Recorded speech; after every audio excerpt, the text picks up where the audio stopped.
We present the best of South African radio drama for your listening pleasure in Radio Theatre.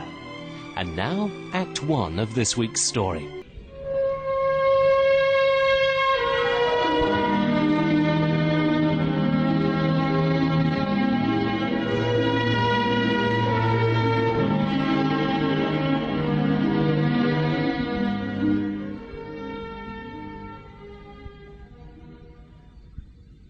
Well, we're home, Caroline. Home. Mrs. Mack will bring tea soon. Good, that'll be lovely. Tired, Caroline? I'm all right. I hope you're going to like your new home. I love this room. I'm afraid it's very shabby. You know, David, this is the sort of house I've always wanted to live in. A shabby, sunny house right on the sea. A place that is a home, that's always been a home. Something I've never had. Well, you've got it now, my dear. There's no escape for you. Well, do you mind my prowling round? I want to look at everything. Go ahead, darling. I really am nervous of meeting your family. Oh, is this a photo of Nina? Yes, that's Nina. Attractive. Not like you, is she? No, she's like her mother. Who's the girl with the baby? Oh, that's Barbara, my daughter-in-law. I like the look of her. Yes, lived here all her life. Known Charles since they were kids. How nice for them. Sounds so settled and calm. Here's your tea. Now show you the glass. Hello, Mrs. Mack. Carol, this is Mrs. Mack, who keeps the house clean. Mrs. Mack, this is my wife. How do you do, Mrs. Mack? I don't generally come in the afternoon, see. 9:30 to 12:30 is the hours, Sunday excepted. But seeing as you're new here, Miss Nina asked me to oblige, and oblige I will always, Mrs. Moore. You've only got to ask. I'm sure you will. Thank you very much. Well, I suppose I ought to congratulate you and the doctor. It's very nice of you. Oh, we were so surprised to hear the doctor had married again, so sudden-like. His first holiday for 8 years, and that's how he spends it. We were a little surprised ourselves. Do you happen to come from these parts, Mrs. Moore? No, I don't. Funny. Why? Could have sworn I'd seen you before. I've never been here until today. Oh, well, perhaps I've seen your pictures in the paper. Why should you have? I'm not aware that... Oh, no offence, Mrs. Moore. I only thought you might be a celebrity or something. No, Mrs. Mack, no, I'm a very obscure person. Let's have our tea, David. All right. Don't bother to wait, Mrs. Mack. We'll wash up the tea things ourselves. Okay, I'm sure. Don't want to make it... All right, darling? Yes, thank you. Mrs. Mack hasn't got a wonderful memory for faces, I hope. I don't think so. Oh, darling, it's all right. I'm not going to be silly about it. Your tea, David. Thanks. I love cooking, and I'm quite determined to enjoy making nice meals for you. Nina has always done it up to now. Perhaps she'll want to go on. No, I shouldn't think so. I think I'm a little scared of Nina. Oh, you needn't be. She's all right as long as you leave her alone to get on with her painting. You won't see much of her. Nina's a good kid, really. And she's finding out that life isn't all she wants it to be. There's nothing one can do to help. But she's very fond of you, isn't she? Yes, she is. Do you think she's going to be jealous of me? Oh, I don't know, Carol. It's possible. But if she is, you can cope with it. Just because we're married, I suppose you think you know everything about me. I only know that I love you. Oh, it seems too good to be true. Oh, this is a dull little town. Not much to do. Nothing of importance ever happens. I think you'll be peaceful here and at rest. Hello! So you're back. Had a good time? Nina, darling, you look very well. You look a little less moribund yourself. Nothing like a holiday, is there? Or getting married. Is this my new stepbrother? Yes, this is Caroline. Now what am I supposed to say? Anything you like. Welcome to Windward House. How will that do? I hope you'll like it here. And I hope you'll like my being here. I'll just, dump my things. Oh, may I see your painting? Oh, of course you may.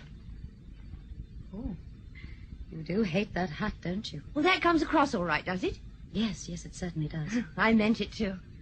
Do you prefer painting things you hate? Oh, sometimes it depends how I feel. Do you know anything about painting? A little. Enough to know you can paint. As a matter of fact, I shouldn't mind doing you at all. Your bones are interesting. Are they? Yes. You've got quite a face, haven't you? Ever been painted? Yes. By anyone well known? Don't ask so many questions, Nina. Carol is tired. You know, I'm not surprised that Daddy fell for you, now that I really look at you. But, of course, it was a bit of a shock when he wrote and told me. Of course it was. I only hope you don't mind too much. That remains to be seen, doesn't it? Where do you, did you live? London, mostly, but I moved around a good deal. I hate sticking to one place all the time, don't you? I don't know, I've never tried. Were you married before? Yes. Carol was a widow, Nina. Oh. I'm just going to dump the tray. I always wash up the tea and dinner things together. So, that's Nina. What do you think of her? Oh, I like her. I think. The point is she going to like me? Of course she is, darling. She'll get fond of you, all right? She won't be able to help it. I wonder. You see, Nina's a queer fish, I'll admit. There are no frills about her, but she's no hypocrite either. And she's a loyal person. Once you're her friend, there's not much she won't do for you. And you can tell her anything you know. She's absolutely safe. Oh, David, surely you don't mean Well, you that... must do as you feel about that. I'm only telling you what she's like. I couldn't. All right. Take her as you find her, my love. Just be yourself. I can't be myself. That's the trouble. I've got to be someone out of the blue. No background, nothing. How am I to start being a person from scratch, David? You manage all right. We'll manage together. I'll just go and have a look around the surgery. See how much damage has been done in my absence. Look at him. Just itching to get back to work. Are you, David? Oh, my dear. Being at it for so many years becomes a bit of a habit.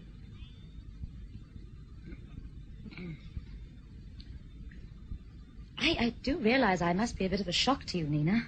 I must admit you are. You haven't known Daddy long, have you? Just a month. Were you a widow long? No. I see. What do you see? I see that you don't like being asked questions. I know I'm being tiresome and mysterious. I'm sorry, Nina. Of course you want to know about me. It's only natural.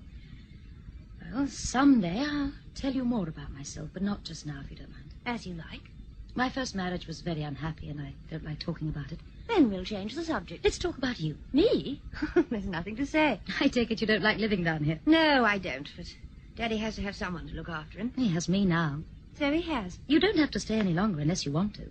Thanks, but I think I'd like to keep an eye on him for a bit. Until you know more about me, in fact. Well, if you like to put it that way. Perhaps we'd better change the subject again. How do you spend your time? Oh, I help Mrs. Mack a bit, and I do the cooking and the shopping. Sometimes I go out to the local. Apart from that, I paint. Isn't it a nuisance, doing the cooking? No, oddly enough, I like it. I learned abroad, where cooking is considered an art. Now you seem to be asking a lot of questions. You don't care for that either, do you? Oh, I don't mind. I suppose that it's just... well, it's all a bit tricky to begin with. Don't you think we could be friends? I'm not sure. I don't know what to think about you yet. Don't think anything. Just take me as I am. I think your father said our room is the one facing the stairs. Yes, that's right. That's where he and Mother used to sleep. Oh, dear heaven, why do I have to be so vile?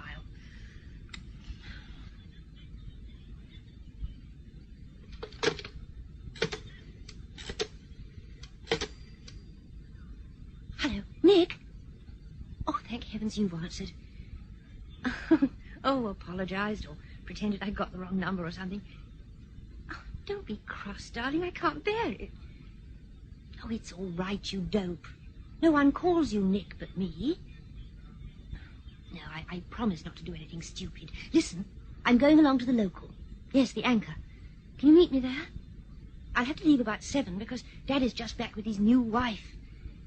Oh, I don't know yet. I can't fathom her at all. Very mysterious. I must go now. Here are Barbara and Charles. Come in. Oh, hello, Barbara. Hello, Charles. Hello, Nina. Come to have a look at our stepmother. Not so loud, Nina. She'll hear you wherever she is. Oh, that's all right. She's upstairs in the conjugal bedroom. Not in Mother's old room. Yes, I gather so. Oh. Why, darling, wherever else would they sleep? It's the only double room in the house. What's she like, Nina? Oh, I can't tell yet. She's one of those people you don't know anything about for ages. Oh, she's pleasant enough and quite good-looking. But she makes herself as inconspicuous as possible. Inconspicuous? What do you mean? Oh, what I say, darling. Brown hair, brown dress, brown hat. All very plain and ordinary. She looks as if she'd put on protective colouring, like a chameleon. Was she married before? Well, she was a widow. She doesn't like to talk about her first marriage, which seems to have been a flop. Oh, well, she'd better make this one a success. Why shouldn't she? You two seem set against her. And Charles hasn't even seen her yet. Oh, nonsense, Barbara. We're naturally anxious. I can see you've made up your minds not to like her, poor soul. And I've made up my mind to do the opposite. She and I are going to be friends anyway. Oh, hello. Hello, Dad. Good to have you back. Oh, fine to see you, Charles. Oh, Barbara, my child, you look wonderful. Children all right? Blooming. Jennifer can stand up now all by herself. And Tony says quite sophisticated sentences. Oh, splendid. Ah, here's Caroline. Come and meet the rest of the family. How do you do? Congratulations on marrying my father. Thank you. That was very nicely put. Oh, it really is lovely to see you at last. We were awfully pleased when we heard Papa had married again. Weren't we, Charles? Oh, we were, yes. Oh, I hope that isn't a patient for me already. You old fraud. You know you like it better than anything in the world. Hello, yes? Oh, it's you. What's that? You can't make it. Oh, I see. Of course, I understand. Ring me as soon as you can, will you? Someone stood you up, Nina. Oh, shut up. Oh, poor old Nina. Must have been someone she wanted to meet pretty badly. Do you think so? Well, she does seem upset, though who there is to upset her here, I don't know. She professes to despise everyone in the place. I think there's quite a lot no one knows about Nina. How can you tell? You've only just come. What can you know about my sister, Caroline? I'm sorry. That was silly. I can't know much about her, can I? You're an excellent judge of character, darling. You knew what I was like straight off. Poor Nina. I wish she'd marry and settle down. I saw her the other day, incidentally, with a rather attractive man. Oh, who was that? I don't know. If you didn't recognize him, he must have been a stranger. He was tall and thin, very distinguished, I thought. They were striding along the sea wall, away from the town, both looking perfectly miserable. They didn't see me. I hope he looked nice as well as distinguished. Oh, I don't know about nice, but he certainly looked attractive. One of those sad-faced men who'd been faithful for years to an invalid wife. Oh, you know the kind. We really ought to be going, Charles. I've got the dinner to cook. I'd rather like to stay for a few minutes and talk to Dad. But of course. Goodbye, everyone. Don't be too long, Charles. All right, darling. Bye-bye, Barbara. Oh, how sweet she is. She's not so bad. Your face is familiar, you know. Where can we have seen you before? Oh, anywhere. In a restaurant or a theatre, probably. Oh, Charles, I must go round and see Palmer about my visits tomorrow. Like to come with me? Yes, very much. Well, as Nina isn't about, shall I light the oven? Yes. Bye. Bye, darling. Goodbye, Caroline. Bye-bye. All right, Dad, let's go.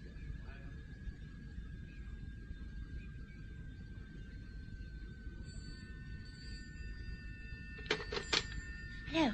Yes? Is that... Oh, Mr. Williams. Yes, I'll tell him. He'll be back at work tomorrow. Oh, much better, yes. I won't forget. Goodbye.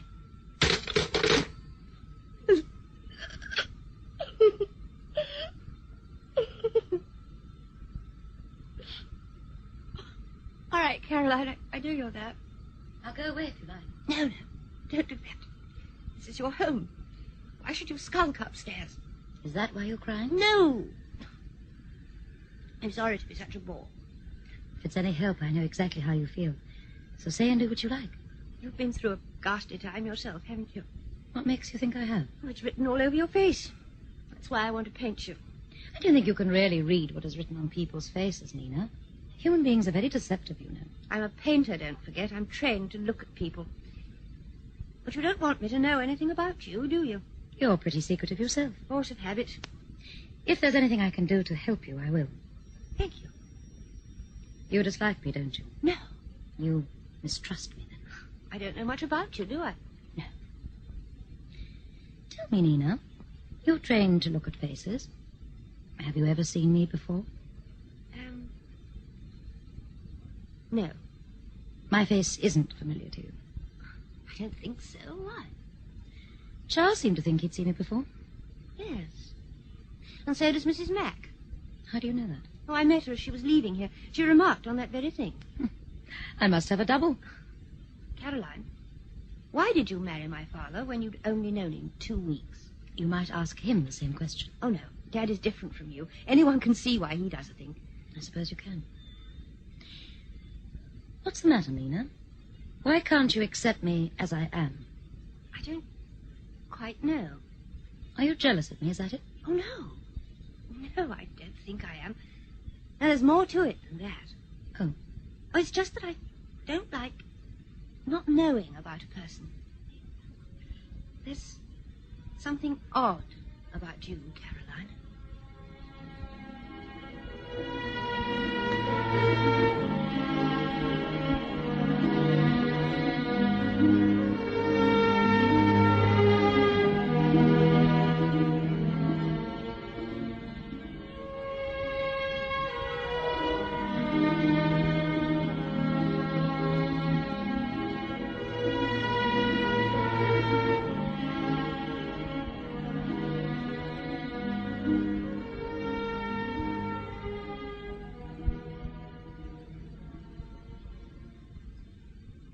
I wish Nina would let me do more in the house. I'm sure she only wants to save you trouble.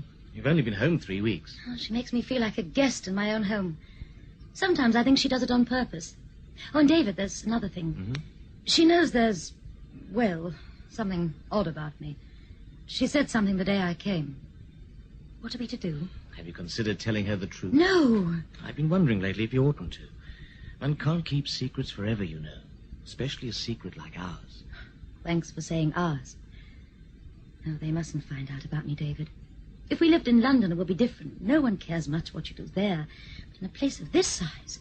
Oh, no, my darling, it mustn't come out. It wouldn't do any harm to tell Nina. No, not Nina.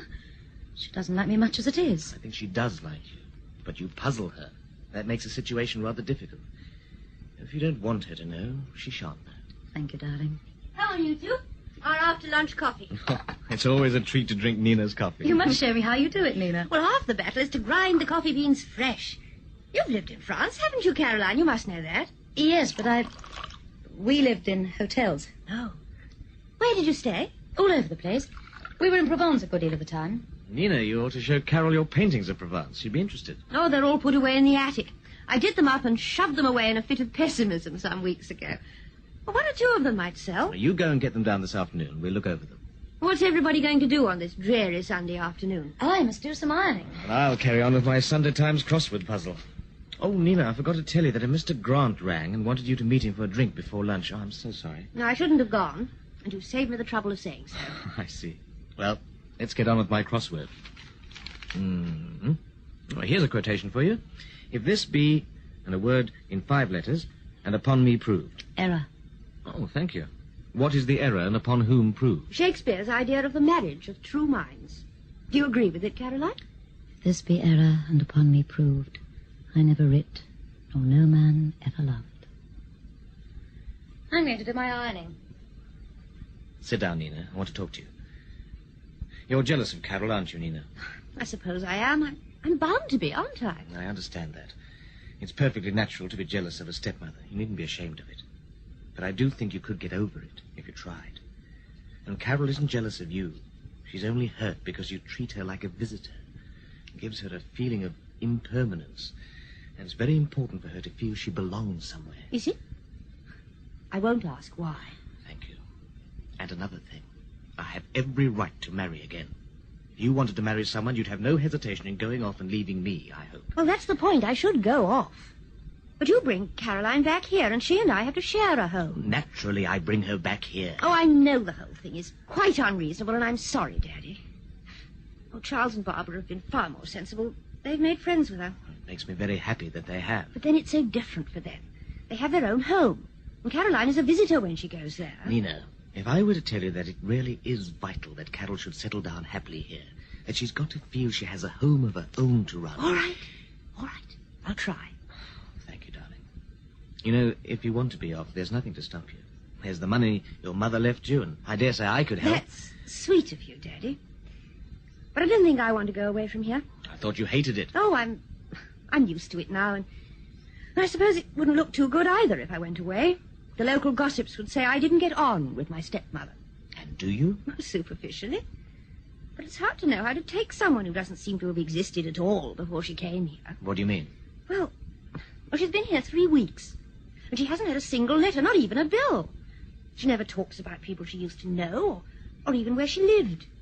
Well, no one ever seems to try and get in touch with her, and yet she must have friends. Go on. Well, she has no personal possessions. No books, no jewelry, no photographs, nothing. She talks. She never says anything personal. She never tells you anything about herself or the life she led before she married you. Well, she knows something about painting. But how? See what I mean? Yes. Our neighbours are beginning to talk about you, you know. Quite a lot of people seem to think they've seen her somewhere before. And not just Charles and Mrs. Mack. Nina, I can't discuss Carol with you because she doesn't like the idea. I do know what you mean. I'll tell you that there is a reason for it. She had a bad time before I met her. She just doesn't want to talk about it. All right. We won't say any more. Not about that. But I am going to ask you to share your home with her properly. For my sake. But there's one thing in her favour. I do believe she really cares for you. And I suppose that's the important thing. Hi. Done your ironing already, Caroline? No, not quite. I came to get a cigarette. Oh, by the way, Caroline, about cooking the meals. Yes, Nina. Are you really keen to do it? I am, rather. I thought perhaps if we took it in turn. That's a splendid idea. Good, that's settled. And we'll wash up together. Oh, one of you answer it. All right, I'll look. If it's Nick Grant, I'm dead, out, anything you like. The point is, I'm not going to see him. Hello? Yes, Dr. Moore speaking. About Mrs. Lovell, yes? Has her temperature risen? Uh-huh. I'll come round at once. No trouble at all. Goodbye. Oh, where's my bag? Oh, it's here. Darling, I must be off. Be good. I'm going up to the attic to fetch those paintings of Provence. And I shan't hear the bell or the telephone. Are you still dead or out if anyone calls? Most certainly.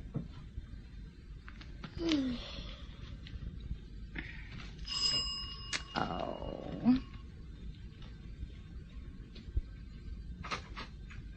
Good afternoon. Good afternoon. Where's Nina? Out. Nonsense. She can't be. Oh, but she is. Are you Mr. Grant? Yes, I am. She's certainly out. I rang up this morning and left a perfectly lucid message, and she never turned up. Where on earth can anyone go on a wet Sunday afternoon? Sunday school? Is it the first time she's let you down? Yes, the first time, and I hope the last. But you've let her down quite often, haven't you? Well, it's different for me. I can't help it. Oh? You see, I work pretty hard, and... How do you know so much about me anyway? Does Nina... No, Mr. Grant, Nina doesn't talk about you. But you telephone her, and sometimes I answer. Oh, then it's your charming voice. Are you the new stepmother? I'm Mrs. Moore. Stupid of me not to realize this. But I never imagined you anything like this. Have you been imagining me? Oh, yes, but you see, people interest me profoundly. I'm a writer, Robert Grant. Ever heard of me? I've read all your books. I think they're brilliant. Oh, nothing I've written has ever satisfied me. But then no real artists ever are satisfied with their own work, are they? Are you an artist? No. Ah, but you mixed with artists, I can tell that. Perhaps... I've had nothing to do with artists, Mr. Grant. Oh. You and Nina must have a lot in common. You mean because of her painting? Well, it's a nice hobby for her, and she can do charming work when she likes. But I don't take her painting seriously. And what do you take about her seriously? Just what do you mean by that? It strikes me you aren't making her very happy. Me? Put it another way. Somebody's making her unhappy, and if it isn't you, it must be someone else. Well, it can't be anyone else. Then it must be you. But I've made Nina radiantly happy. From time to time. Well, things aren't altogether easy for us, you know. I don't know. And she'd much rather love me than marry some dull, ordinary chap. That sort of thing would bore her to tears. I was the same. One grows out of it. One does. Nevertheless, it surprises me that a woman like you can settle down in this little town. Married to the local doctor. Well, dull, ordinary chap? I'm afraid you're wrong about me. Men of your kind have ceased to interest me. I see. Mr. Grant, since you're here, I should like to tell you that I'm worried about Nina. She may have her radiant moments, thanks to you, but most of the time she's miserable. What can I do? Don't you think you ought to stop seeing her? Well, that's not very easy in a place this size. Do you live here? I live about 3 miles out, but I come into the town pretty often. Is that necessary? Yes. My wife is an invalid, and I have to do all the shopping. Your wife? Yes. Now you understand why I have to break so many dates with Nina. You ought to break with her altogether and do your shopping elsewhere. What? I'm perfectly serious. But I do love Nina. I'd marry her if I could. Would you? But you can't ask a sick woman for a divorce, can you? After all, you can't expect me to live like a monk for years and years, can you? My wife doesn't. She told me that when she knew she was always going to be ill. And does she know about Nina? No. You see? People say these things, but... Oh, I do wish you'd leave Nina alone. But we're in love with each other. And you aren't hurting your wife, I know. I don't think we are. Nothing good can come of this, Mr. Grant. You don't like me. You remind me of someone I'd rather forget. And men like me no longer interest. I misjudged you. You're altogether too intelligent. I'll tell Nina you called. You want me to go? I think you might as well, don't you? Goodbye, Mr. Grant. I'm so glad to have met you. Well, I'm glad to have met you. Oh, I should like you to know that I'm very fond of my wife. I don't know why you would like me to know, but I'm very glad for her sake. Well, it seems the only thing left for me to do is to go to Sunday school. Can you tell me where to find it? I'm afraid I don't know where it is myself. I dug out the paintings. They're pretty awful, you'll find them. But you did say you liked Provence. I expect I like them. I'll take off the old newspaper wrappings and you can see for yourself. Oh, Nina, your Mr. Grant has just left. I told him you were either dead or out, so I hope you really meant it. Why? What are you looking at so intently? I'm looking at a photograph of you in this newspaper. Yes. So you're Dorothy Metcalf. Not guilty of murder. Not guilty. You know, when I read your case, I hoped very much you'd be acquitted. But I was awfully afraid it would go against you.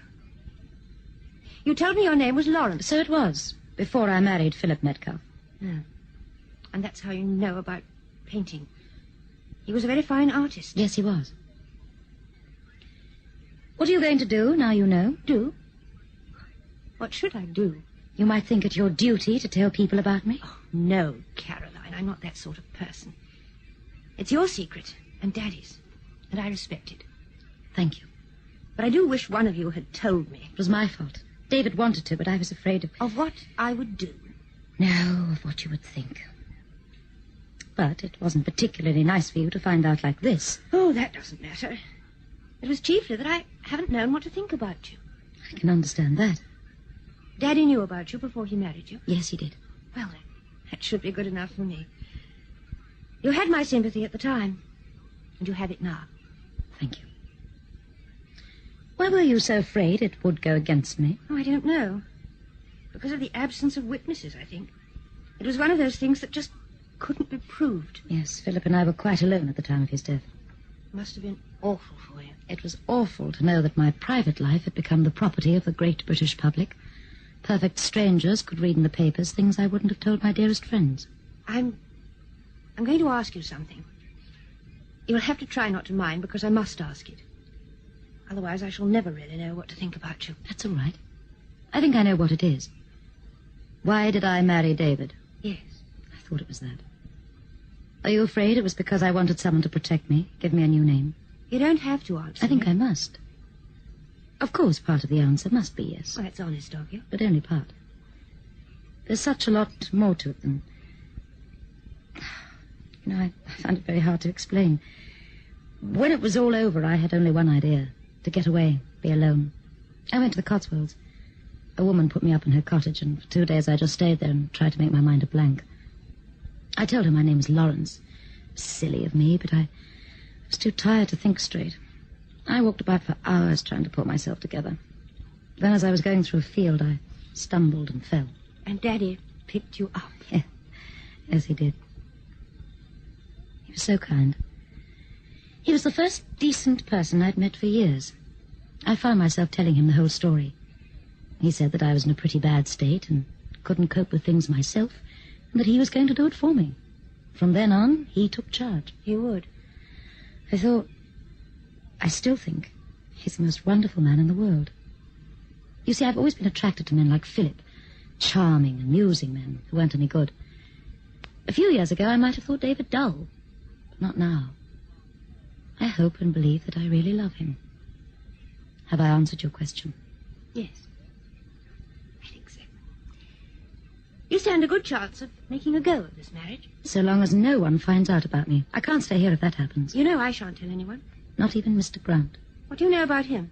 I've read all his books. He's a brilliant novelist. And I don't think you're going to get much happiness out of this affair. As a matter of fact, I get precious little out of it.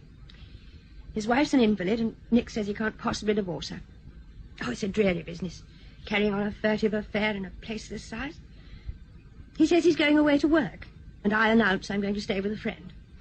Then I take a train and meet him at our destination. In a way, we're like you, Carol. Terrified someone will recognize us. Nina, do you think you would be happy if he married you? I don't suppose so. But I'd like to marry him. You know, I was Philip's mistress before I was his wife. I read it in the papers. His first wife divorced him, and then we were married.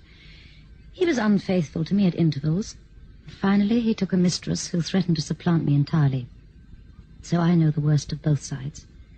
The mistress who had to be kept in the background, and the wife whose marriage was jeopardized. I don't know that there's much to choose between the two. Sheer misery. Nina, I may be all wrong, but wouldn't it be a good idea for you to go away for a few months and see how you get on without him? Oh, no, Carol. I don't think I can leave Nick at present. He really needs me. You mean that if you went away, he'd probably find someone else? Don't say that. Oh, darling. I know what's going on in your mind. I went through it all myself. I never dared leave Philip for the same reason. And I told myself that he needed me. You seem to know all about it.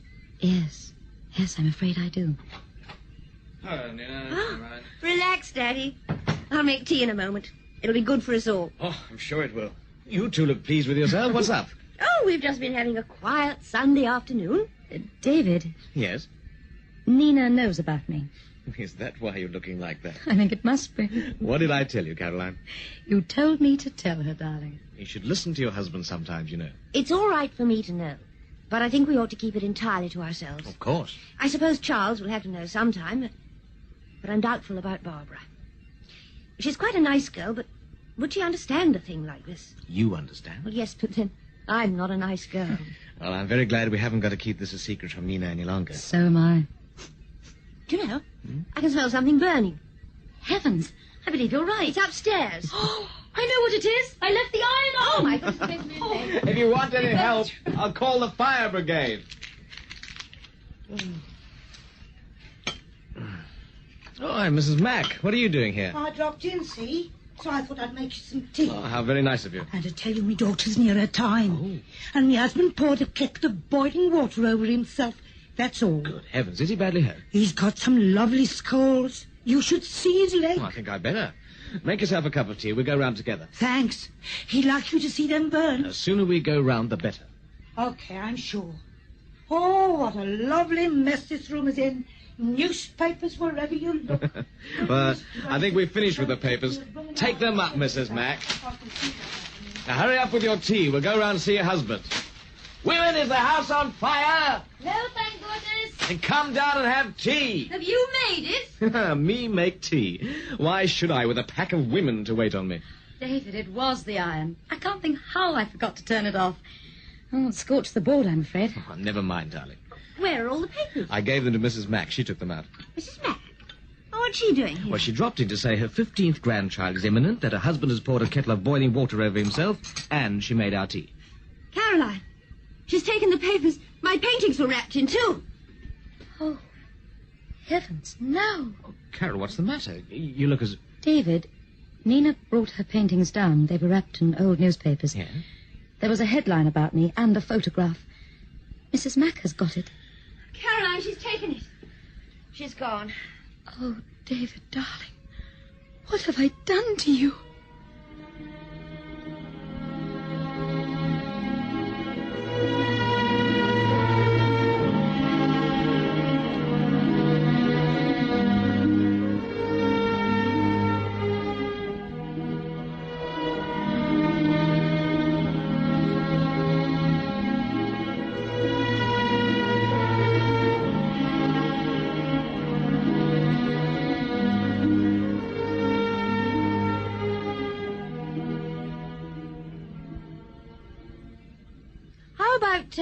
playing patience? No. Oh, it's a very good thing for the nerves. When I was in prison, I played patience all day and every day. I wore out 4 packs of cards. No doubt it was good for my nerves, but I never want to see a pack of cards again so long as I live. Oh, 5:30. Nina, I can't let your father in for a thing like this. Nonsense. I must go away. I must. If he doesn't make Mrs. Maxey reason, people will say and do things that are going to hurt him dreadfully. In other words, Caroline, you want to run away the moment there's any unpleasantness. Don't say that. It's not true. It's for David. What is going to happen to his practice, to his work?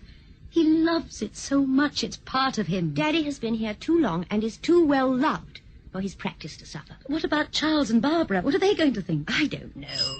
Oh, well, this is the moment to put it to the test, because here are Charles and Barbara now. Oh, no, Nina, send them away. It's no use, Carol.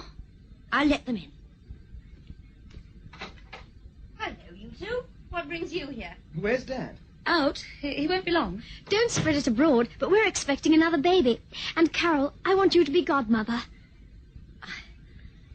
I don't know what to say. I do appreciate it, but if you want to change your minds, tell me. I shall understand. Oh, there's David now. Oh, good. David, darling, tell me. Oh, no good, I'm afraid. I couldn't get any sense into her head at all. I should imagine it's halfway around the town already. Oh, dear heaven.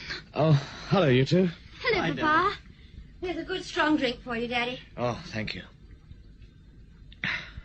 I'm expecting to be called out again at any moment. Mrs. Mack's grandchild. Have you had a hard day? Well, not especially. Carol, now that my mission has failed... I know. We've got to tell these two, haven't we? Yes, darling, I think we have. You're both being very mysterious. Well, you see, Carol and I... All right, David. This is my job. It's about me. I ought to have broken it to you before, but... Well, do you remember a woman called Dorothy Metcalf? Wasn't she that woman who was tried for murdering her husband? She was. She was a rather notorious person, wasn't she? Barbara. Well, didn't she live with the man before she married him and then got herself accused of doing him in? Wrongly accused. Oh, I know she got off, but that doesn't mean that... What has this got to do with you, Carol? I'm Dorothy Metcalf. You? Yes. Oh, how awful. Yes, it was awful for her. Dad, did you know before you married her? Yes, Charles, I did. Why have you suddenly decided to tell us, Caroline?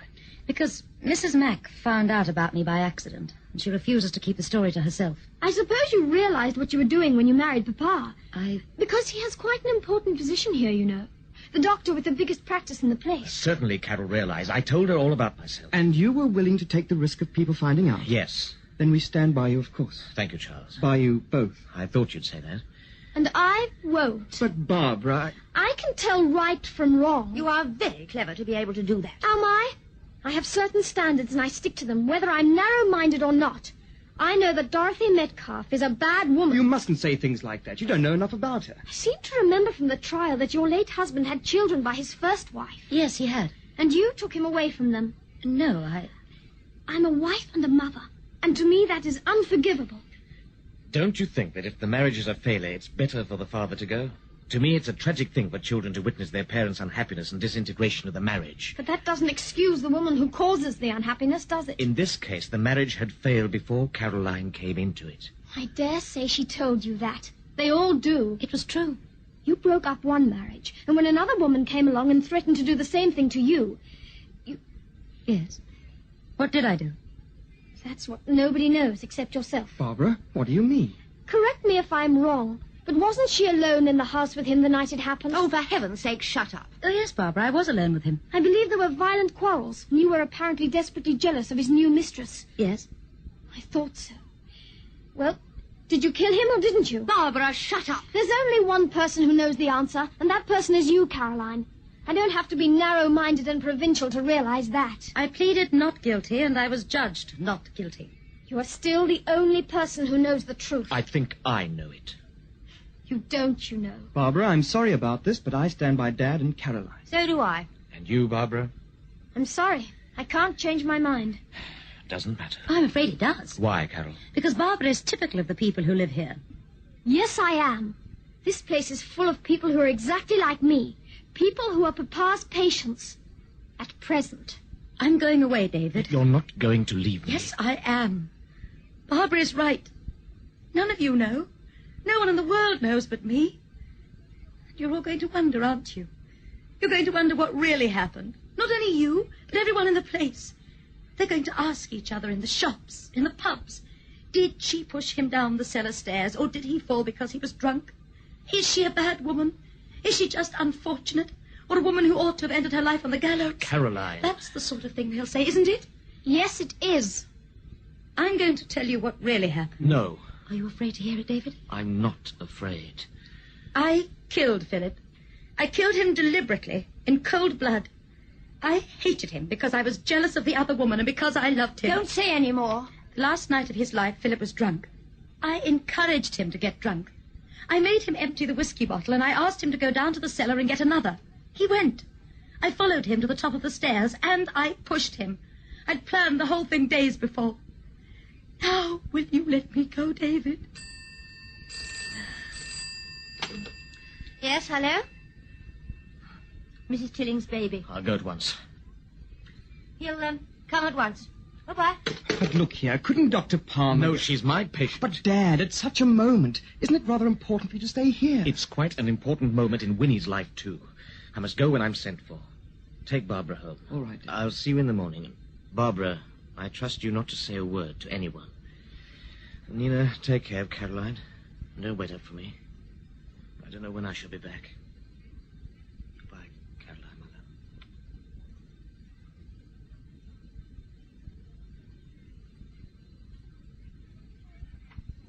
This door is locked. And so is the back door.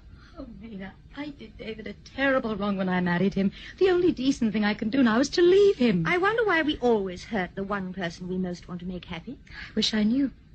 I've taken your advice. I rang Nick up and I told him I'm not going to see him anymore. Oh, Nina. Something you said about the mistress who is kept in the background. I couldn't get it out of my head. I suddenly saw the whole thing as it is. Furtive and cheap. And not a bit like you. Winnie's baby is taking a long time to come into the world. I wonder when Daddy will be back. He'll be so tired. Yes.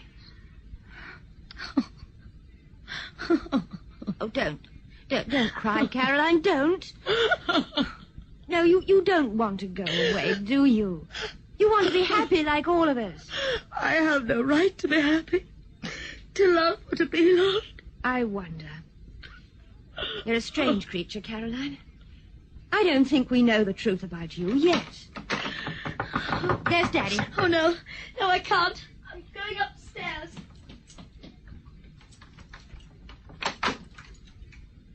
Sorry I locked you out. That's all right. Oh, I could do with a nightcap. You go and sit down. I got some food for you. Oh, it's very sweet of you, but I'm not hungry. Oh, nonsense. It'll do you good to eat. Are you afraid of someone breaking in? No, or someone breaking out. Did she try to go away? She did. And I thought she might, so I locked her in. She wanted to go for your sake, not for hers. And how do you feel about Caroline now? Well, she bewilders me, but I'm sure of one thing. She was doing what she thought best for you when she tried to bolt. She didn't want to go. I want to see her. Oh, let her pull herself together first. She fairly dashed upstairs when you tried to break the door down just now. We've got to have it out. The sooner the better. Have you made up your mind what you want to do? I think so. You don't know what to believe, do you? Don't ask me that. Oh, if it's any consolation, I don't know either. She was a mystery when she arrived. Then everything became clear this afternoon, and we were friends. Now she's a mystery again. I don't know. In spite of everything, I like her. I'll go upstairs and fetch her. Nina. Yeah? Thank you, darling.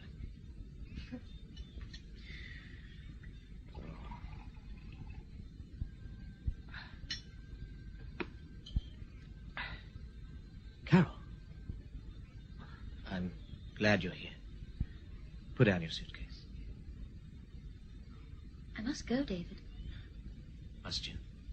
You can't want me to stay. Why not? But, David, after what I told you... I didn't believe a word you said. I didn't know there was such faith, such love in all the world. David, I I want to tell you the truth. I think I must, now. Are you sure you want to tell me? Yes. The night he died, Philip was drunk, as usual. That's true, David, he really was. But I hadn't encouraged him. I hated his drunkenness too much for that. Go on. He told me he'd invited his mistress for the weekend. He said he couldn't make up his mind whether to put her in the spare room or me. Then he said he was going down to the cellar to bring up another bottle. Yes. The steps were steep and rather worn. He'd nearly fallen down them once before, only that time I was with him and I pulled him back. And this time? I let him go alone. He slammed the door shut, and I stayed on in the sitting room. I must have sat there for some time thinking of my desperately unhappy life. When I realized that Philip hadn't returned, I went down to see. He was lying in a heap. His head was twisted sideways. I tried to telephone the doctor, but I was so scared I couldn't make myself lift the receiver.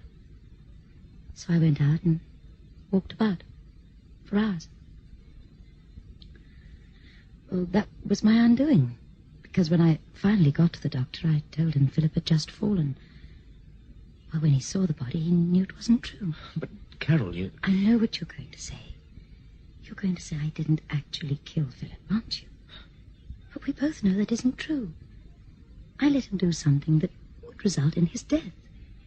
I have to face the fact that there was murder in my heart and in my mind, and that I'm as guilty as if I'd pushed him down those steps. Listen to me, darling. You and I are going to have an unpleasant time, but it won't last forever. People will certainly whisper behind our backs and say hard things to our faces, but in time, they'll forget. We shall live it down. I'm not afraid. David, you don't think I'm bad because... The only bad thing you could do would be to leave me. You're not going to do that, are you? Darling, will you take my suitcase upstairs?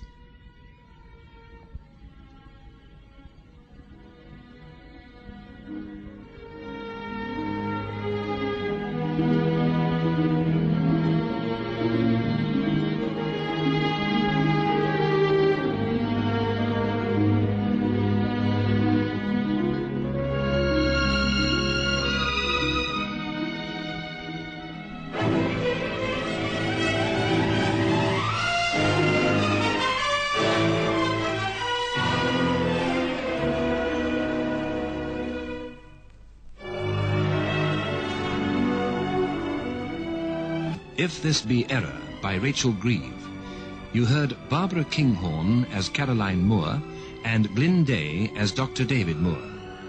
Others in the cast were Jill Fenson as Nina Moore, Lynette Brown as Barbara Moore, Mervyn Goodman as Charles Moore, Roger Service as Nick Grant, and Ruth Dawson as Mrs. Mack. If This Be Error was and directed by Delphine Lethbridge.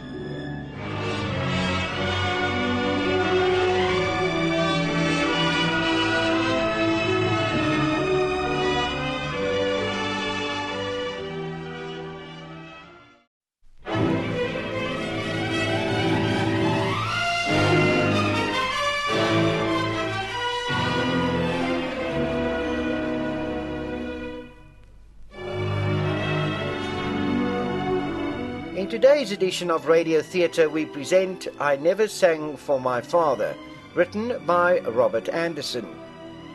I Never Sang for My Father is an emotionally intense and powerful drama looking at family relationships when a son has the chance to leave the family home to find love with a divorcee. But his father and mother are against the idea. It's the story of the inner conflicts of a man pulled in too many directions by love. Listen now to I Never Sang for My Father, adapted for radio by Suzanne Atwell and directed by Henry Diffenthal.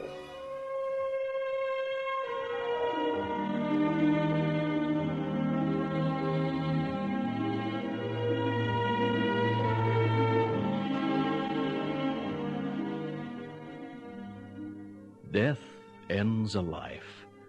But it does not end the relationship, which struggles on in the survivor's mind towards some final resolution, some clear meaning, which it perhaps never finds. Pennsylvania Station, New York, a few years ago. My mother and father were returning from Florida. They'd been going there each winter. If they didn't go, my father came down with pneumonia, and my mother's joints stiffened cruelly with arthritis. My mother read a great deal, liked to play bridge and chatter and laugh gaily with the girls, make her eyes sparkle in a way she had, and pretend that she'd not had 2 operations for cancer, 3 heart attacks, and painful arthritis. She used to say, "Old age takes courage." Well, she certainly had it.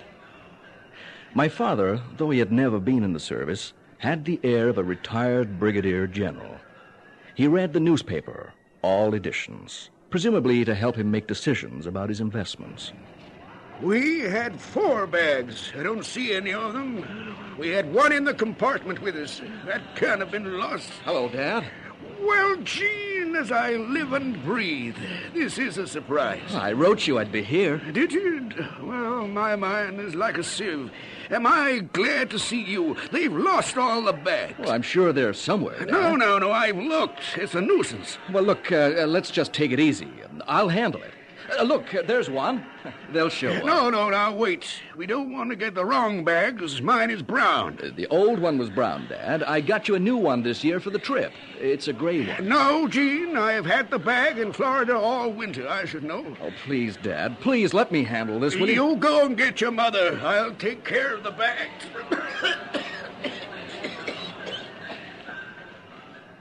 Hello, Mother.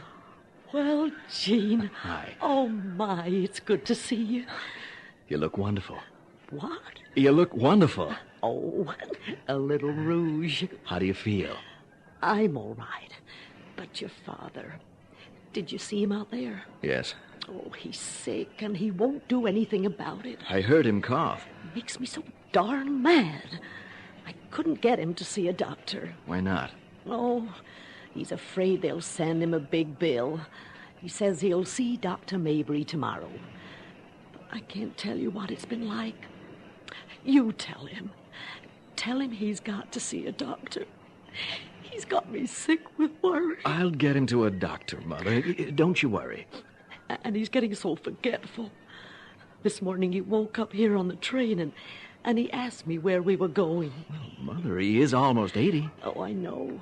And he's a remarkable man. He stands so straight. Everyone down there always comments on how handsome your father is. But I've given up. You get him to a doctor. I've got a wheelchair for you, Mother. It'll save you the long walk up the ramp. Oh, my precious. What would we ever do without you? Oh, Mom, you manage pretty well. Gene, this is damnable. They've lost a suitcase. We had 4 suitcases. Well, let's see, Dad. Are you all right, Tom? I'm fine, Mother. Don't fuss. There are 4 there. Where? Under the others. That's not ours? Yes, it's your new one. Well, I'm certainly glad you're here. My mind's like a sieve. Well, everything's under control now, Dad, so let's go. My father's house was in a suburb of New York City, up in Westchester County. It had been a quiet town with elms and chestnut trees, lawns, and old sprawling houses with a certain nondescript elegance. My father had been mayor of this town a long time ago. Most of the elms and chestnuts had gone, and the only elegance left was in the pretentious names of the developments and ugly apartment houses. Just look at this town. I know, dear, but time marches on. Junky, ugly mess. When we came here... Oh, don't get started on that. You can't play the show over again. I can make a comment, can I? But you always dwell on the gloomy side. Look at the good things. Like what? I'll bet you Murphy didn't bring the battery back for the car. I wrote him. Oh, I don't know what we're going to do about that car. Your father shouldn't be driving anymore. But they keep renewing his license by mail. Oh, I must say there's no place like home. Just smell that grass. You all right? Oh, yes, it's just my mean old joints getting adjusted. I want to look at my garden. I think I see some crocuses. Well, he did bring it back. Oh, good. Can't count on anyone these days. Where's your mother? She's walking around the garden. I tell you, the strain's been awful.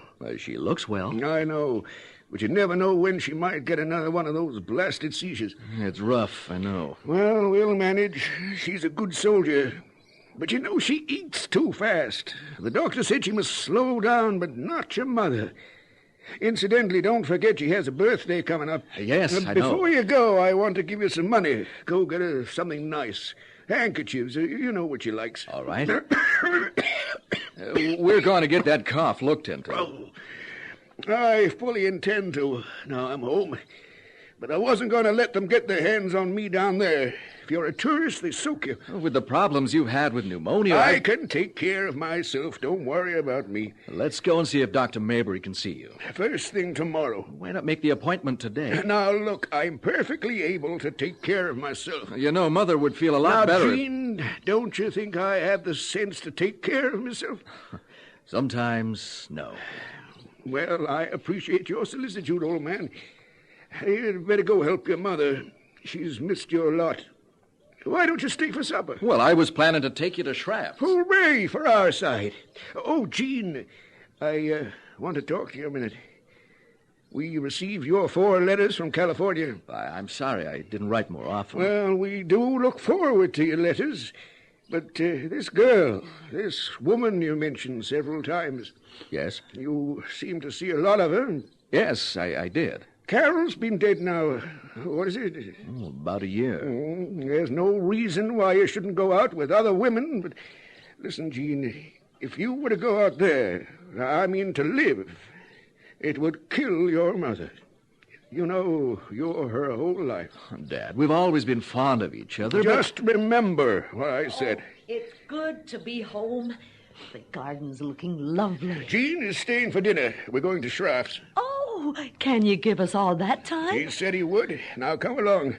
You shouldn't be standing so long. You've had a long trip. Oh, he worries so about me. I suppose it's a strain, but he makes me nervous, reminding me that I should be sitting or lying down. Did you speak to your father about seeing a doctor? He promised me tomorrow. Oh, I'll believe it when I see it.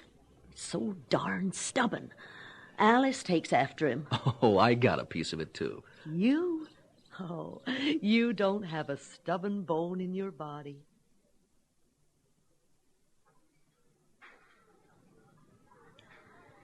Oh, Gene, this is very nice.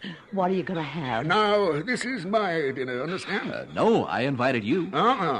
You had all the expenses of coming to get us. No, it's mine. And order what you want. Don't go reading down the prices first. What do you mean? Well, whenever I take you out to dinner, you always read down the prices first. Oh, he does that anyway. I do not.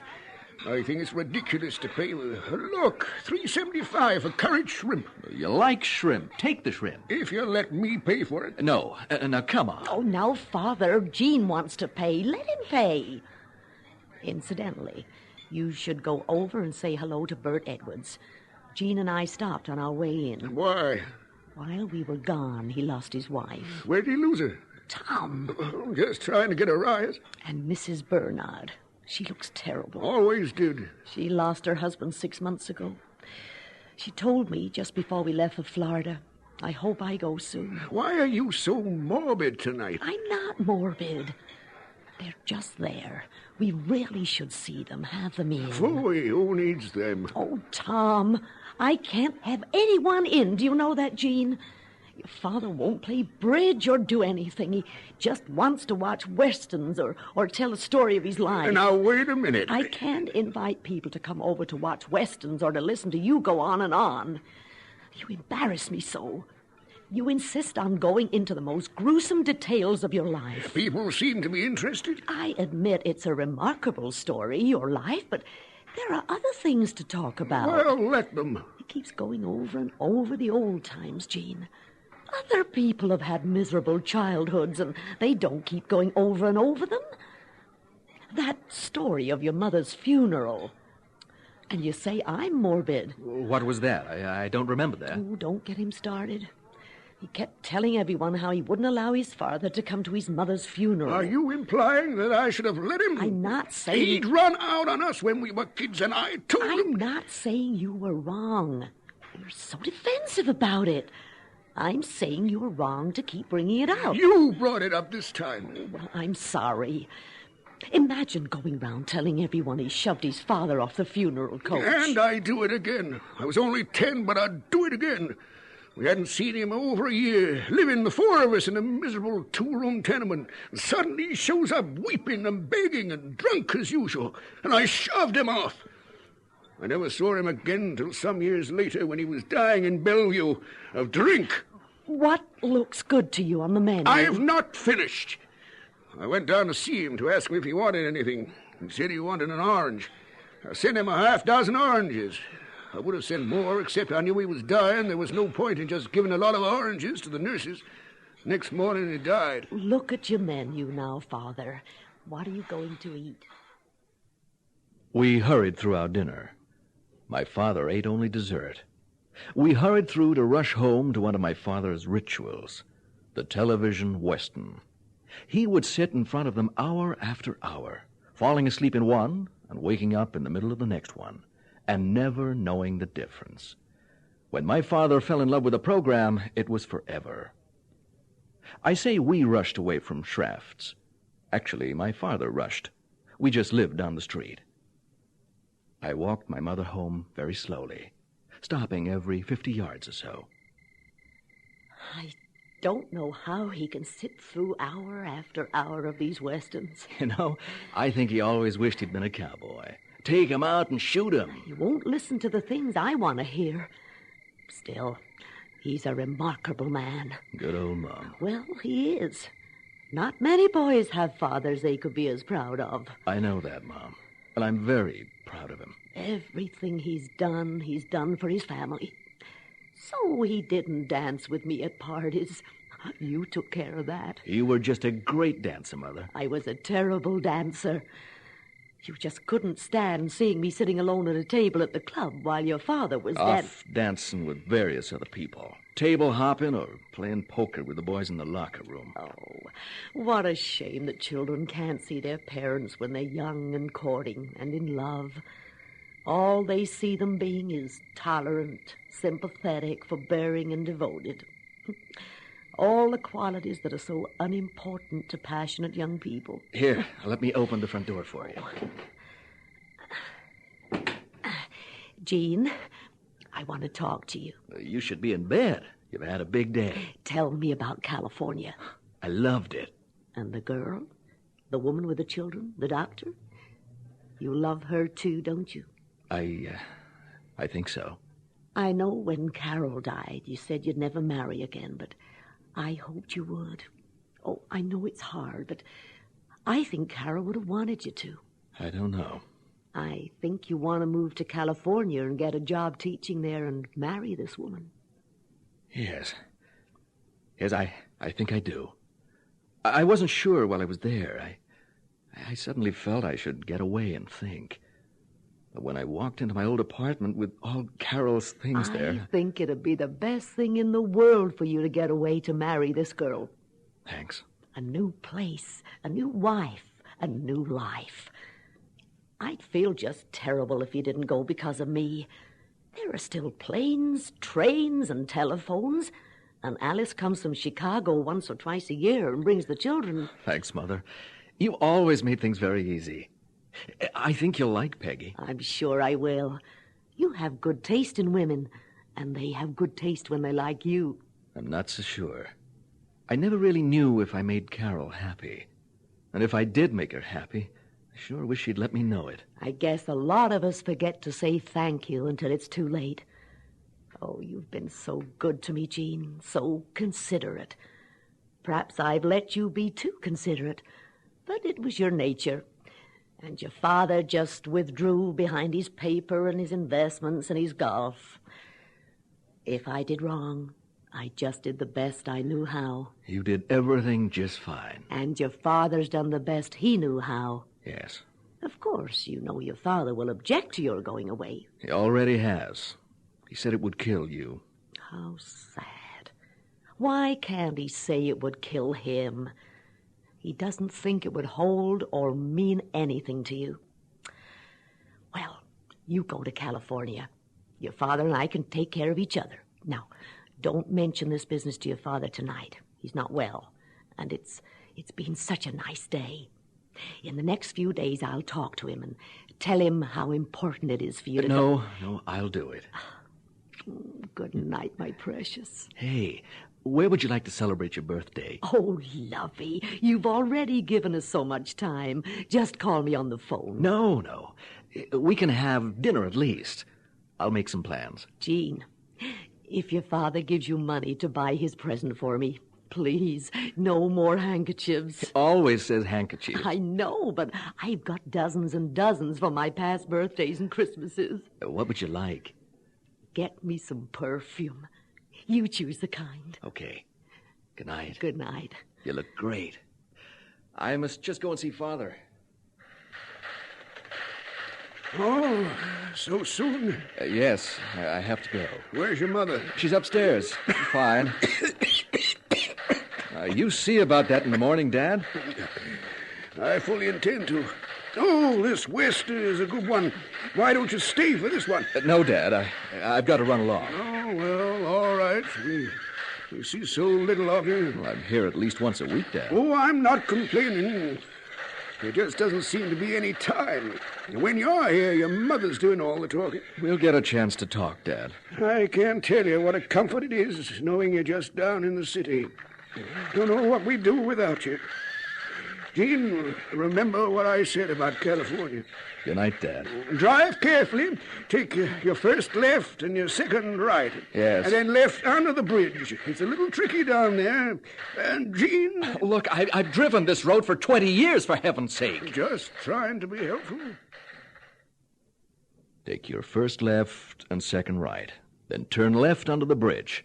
But do not go as far as California, because it would kill your mother.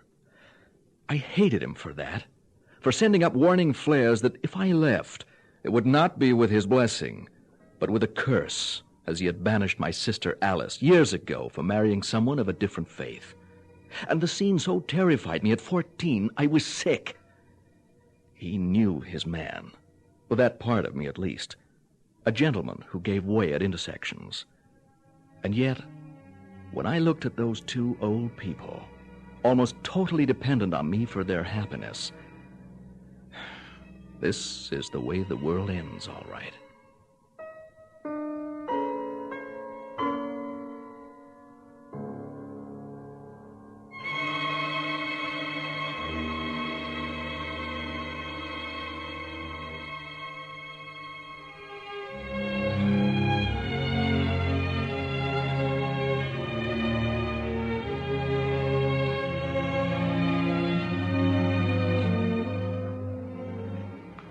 Dad?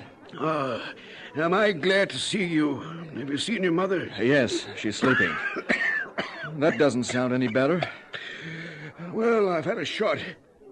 After your mother got settled over here in the hospital, the doctor took me to his office, gave me a shot. I just don't know. I was in the kitchen getting breakfast. You know, I've been getting the breakfast when suddenly I heard her scream, "Tom, Tom." I went running up the stairs, and there she was, stretched out on the floor. She'd had an attack. "Nitro," she whispered. "We've got it all over the house, you know." She had attacks before, but I knew at once that this was something more. I gave her the pills and called the doctor. "This is an emergency. Come quick." The doctor came, gave her a shot, called the ambulance, and here we are. Oh, she had a good time in Florida. I don't understand it. She ate too fast, you know. Doctor said she should do everything more slowly. There's no explaining these things, Dad. I suppose I could have seen more of her down there. But she just wanted to play cards because the ladies just chatted all the time about styles and shops. You know, I'd like to make a suggestion. What, Dad? If we move right along, we might be able to make the club for dinner. Well, I thought we might eat something around here in the hospital. I had lunch in the coffee shop downstairs. It's terrible. It'll only take a little longer. We won't stay. Well, let's drop by and see Mother first. They want her to rest. We don't need to disturb her. Oh, all right. I don't know what I'd do without you, old man.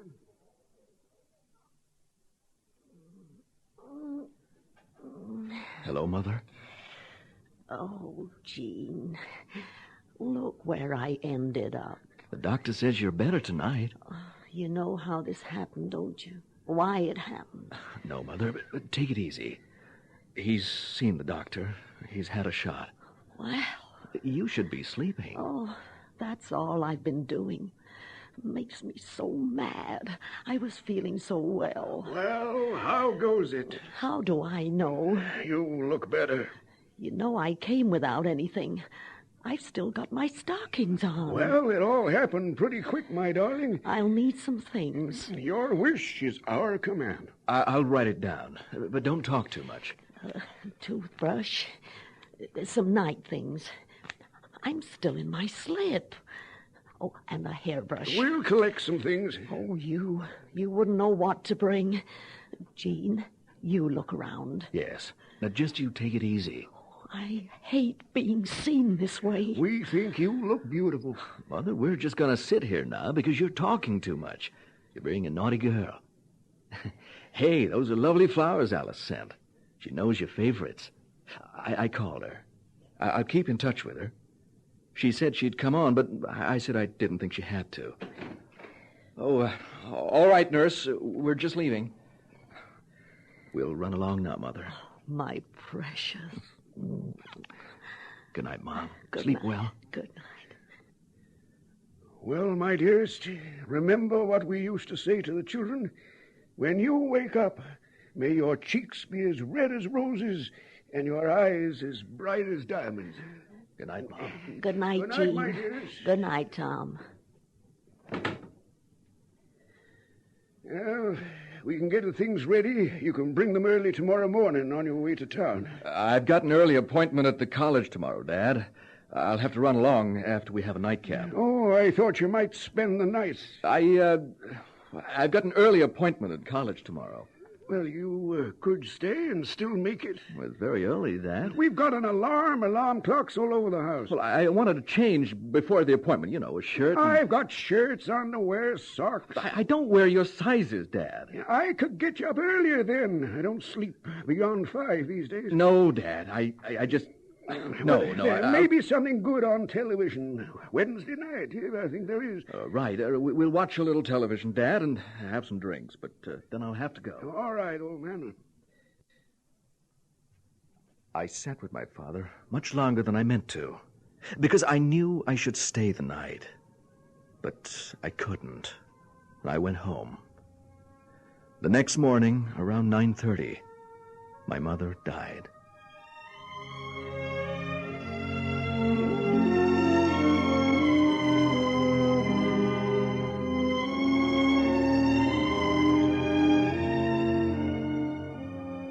Dad?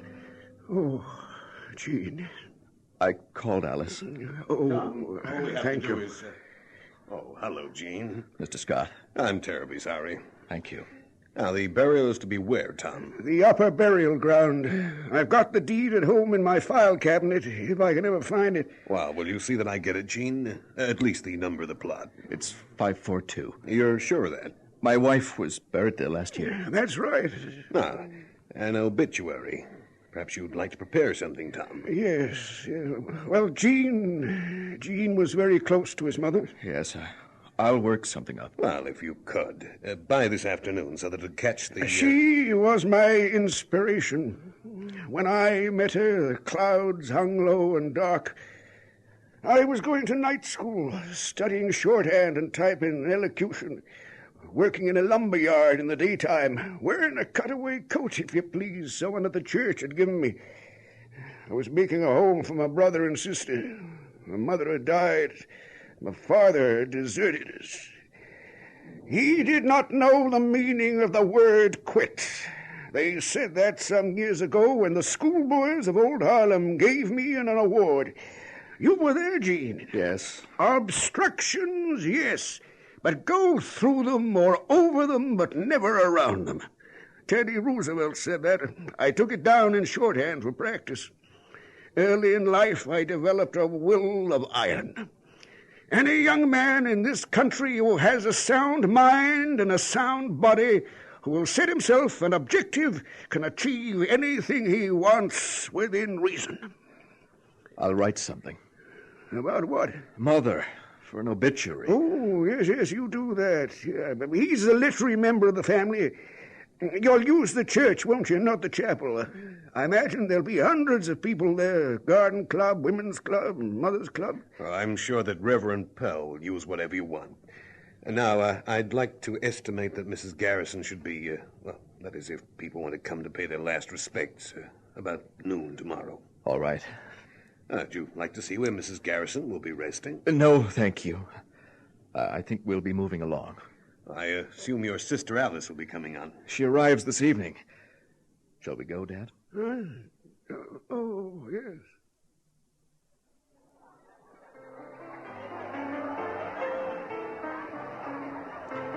Shouldn't we be getting home to Dad? I suppose so, but I'm not ready to go home yet. Let's sit over here, where we can get away from the noise at the bar.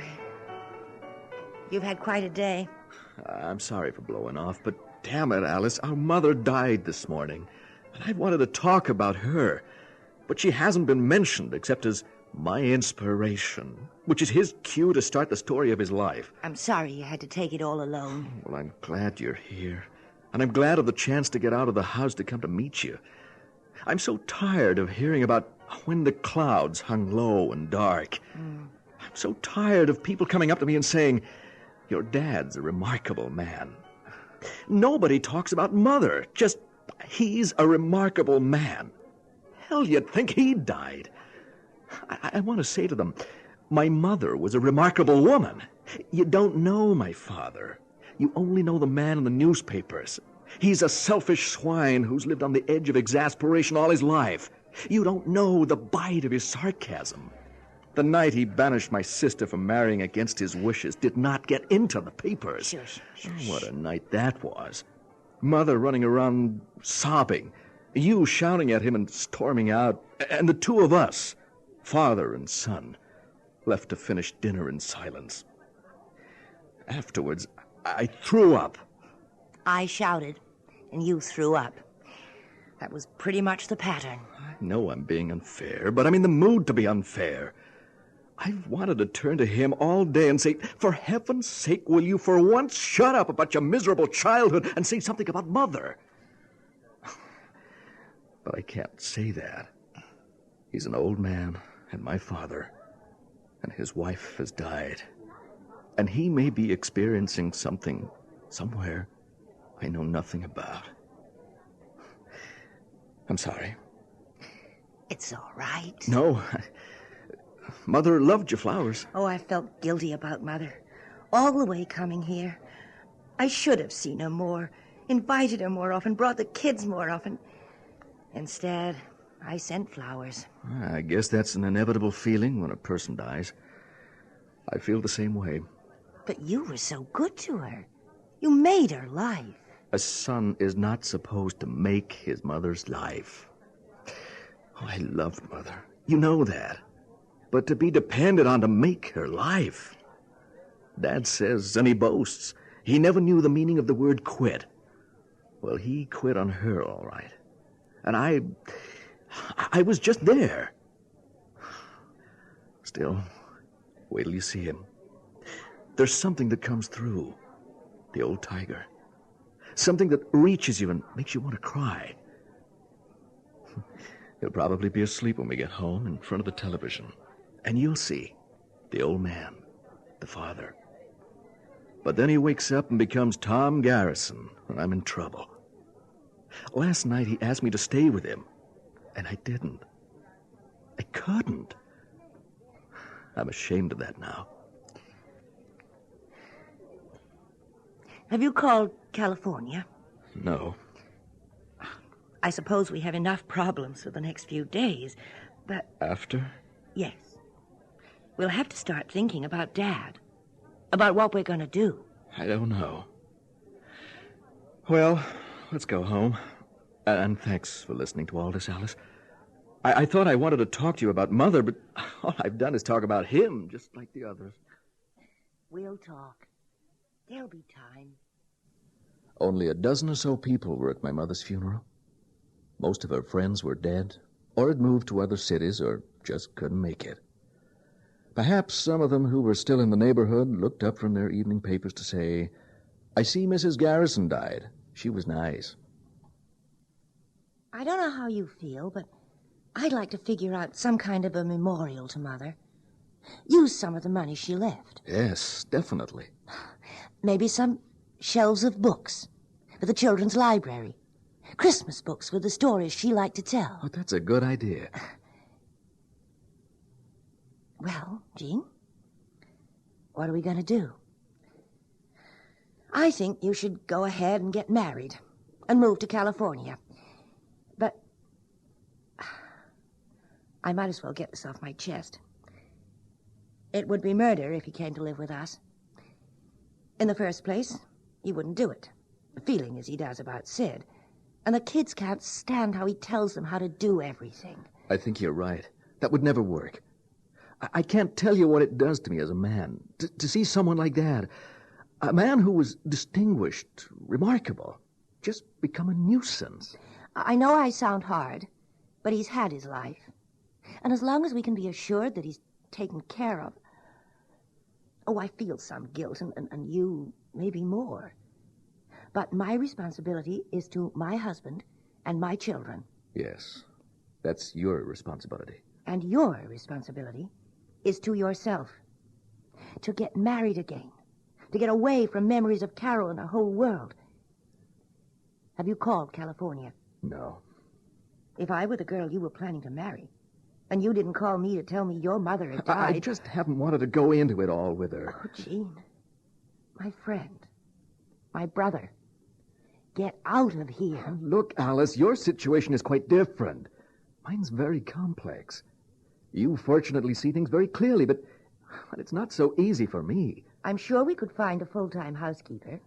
He can't afford it. No, he'd never agree. It's that, or finding a home. Hell, it's all so ugly. Yes, my gentle Jean. A lot of life is. Now, look, don't go trying to make me out some soft-hearted... I know life is ugly, but I can't tell you how ashamed I feel. Not to say with open arms, "Papa, come live with me. I love you, Papa, and I want to take care of you." I need to love him. I've always wanted to love him.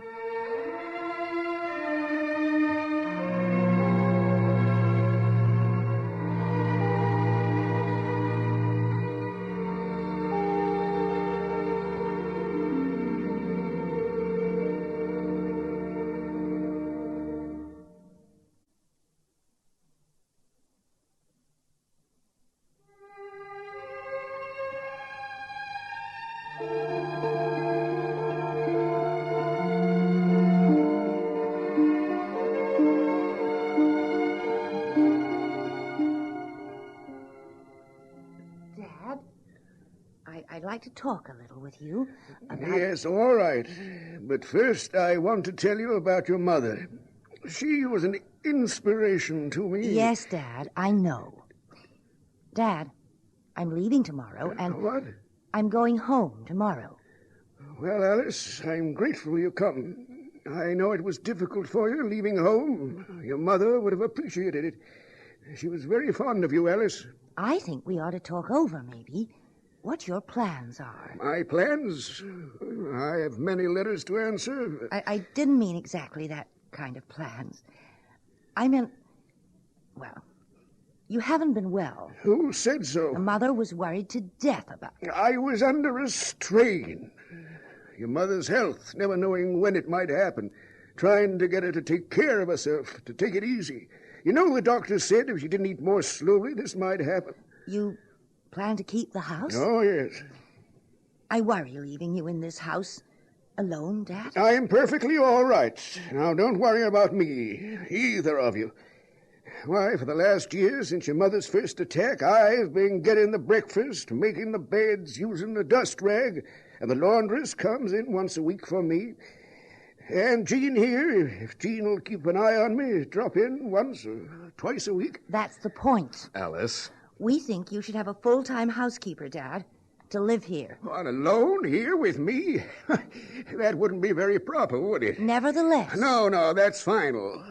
Look, Alice, you can go leave with a clear mind. I'm all right. Of course, I'll appreciate Jean dropping in, but I'm all right. Dad, you might fall down. Why fall down? There's nothing wrong with my balance. Sometimes when you get up, you're dizzy. Nonsense. Now, I appreciate your concern, but I'm perfectly able to carry on by myself. As I said, with Jean's help from time to time. I imagine we could have dinner every once in a while, couldn't we, Jean? Once a week or so. Take you up to the club. Sure, Dad. And give us some time together at last. Get to know each other. Jean wants to get married. Alice. What? Jean wants to move to California and get married. Alice, shut up. I can't help it. You've never faced up to him. You'd let him ruin your life. I can take care of my own You life. can't. Children, I have no desire to interfere with either of your lives. I took care of myself at 8. I can take care of myself at 80. I've never wanted to be a burden to my children. I'm going to hang around, Dad. There's no need to. I'll move in here at least till you're feeling better. I don't want to ruin your life. I didn't say that. I have long gotten the impression that my only function in this family is to supply the money. Dad! To supply the funds for your education. And Dad, for stop it! As far as I'm concerned, this conversation is ended. For heaven's sake, Alice. I'm only trying to get a practical matter accomplished. But you don't have to destroy him in the process. I wasn't discussing his competence, although that will be a matter for discussion soon. Oh, look, Alice, just leave it. Leave it now. The way it is. Don't say any more. With you staying on. Yes, you can go with a clear conscience. My conscience is clear. I'm doing this because I want to. You're doing it because you can't help yourself. Look, when I want to be analyzed, I'll pay for it. But I saw you. Didn't you see yourself there? When he started to rage, didn't you feel yourself pull in? You shrank. I shrank at the ugliness of what was happening. You're staying because you can't stand his anger. The day you say, Dad, I'm leaving, you've never been able to stand up to his anger. He's cowed you. Look, Alice, He'll call you ungrateful. And you'll believe him. He'll lash out at you with his sarcasm, and that will kill this lovely, necessary image you have of yourself as the good son. Can't you see that? Well, what do you want us to do? Shall we get out a white paper? Let it be known that we, Alice and Jean, have done all we can to make this old man happy in his old age, without inconveniencing ourselves, of course. And he's refused our help. So if he falls and hits his head and lies there until he rots, it's not our fault? Is that it? You insist. Haven't you learned on the couch of your psychiatrist that people do not always do what you want them to do? He's going to ruin your life. He's not. He is. A few weeks, a month. Forever. Alice. Oh, Alice, let's not go on discussing it. I know what I'm going to do. Maybe he's right. Maybe it's time we found each other. I find that sentimental junk. I think this is all rationalization to make tolerable a compulsion you have to stay here.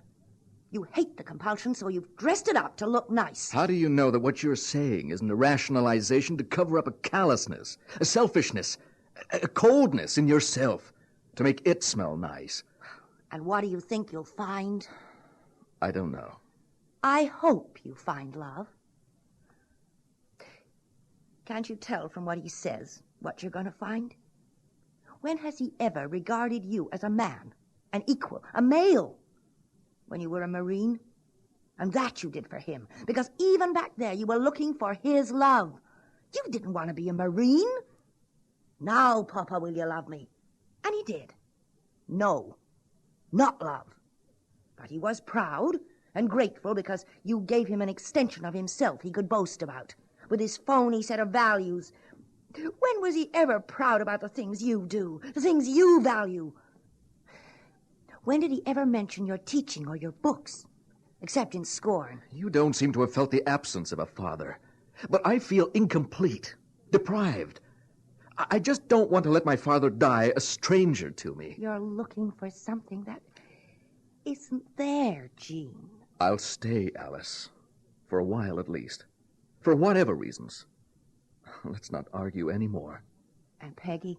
She'll be coming in a week or two. We'll see. Don't lose her, Jean. Maybe I'm still fouled up on myself. But I think I've spoken near the truth about you. I keep wondering why I haven't called her, or wanted to call her. Why I seem so much closer to Carol at the moment. The image of the eternally bereaved husband, forgive me, the dutiful son. They're very appealing. But they're not living. Night, Jean. Suddenly, I miss Mother so. Yes.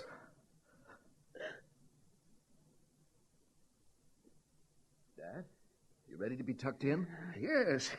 Look at the weight I've lost. Oh, well, we'll soon put some back on you. Do you remember when I used to get you up in the morning and we'd go down and do calisthenics to the radio? Yes. 1, 2, 3, 4. 1, 2, 3, Hey, 4. take it easy. Remember when we used to put on the gloves and spar down on the side porch? I don't think you ever liked it very much. I was looking through my bureau drawer. I don't know, just going over things. Pictures. I think you've seen most of them, the family. You know, Dad, I've never seen a picture of your father. Here. He's just a boy. That was taken about the time he was married. I'd always thought of him as, well, the way you talked about him. Oh, he was a fine-looking man before he started to drink. Big, square, high color. But he became my mortal enemy.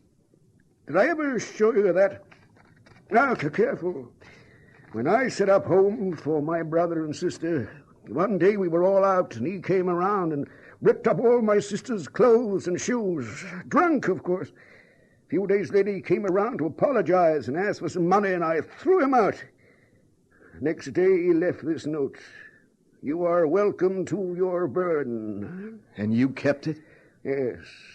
I never saw him again until many years later he was dying. Well, there must have been something there to love, to understand. In my father? No. Do you remember this? To the best father in the world on Father's Day. That was in 1946. I appreciate that, Jean. That's a lovely tribute. I think I have all your Father's Day cards here. Here's a program of yours from college, some glee club concert. I've got everything but the kitchen stove in here. Do you still sing? No, not in years. Ah, that's too bad. You had a good voice. But we can't do everything. I remember your mother would sit at the piano hour after hour, and I'd be up here at my desk, and I'd hear you singing. You always wanted me to sing When I Grow Too Old to Dream. Did I? I don't remember your ever singing that. You always seemed to be just finishing when I came into the room. Did you used to sing that for me? No, but you always asked me to sing it for you. Oh, well, I enjoyed sitting up here and listening. That's my mother. Yes. I've seen that, Dad. It's lovely. She was 25 when that was taken. She died the next year. I carried it in my wallet for years. Then I felt I was wearing it out. So I put it away. Dad?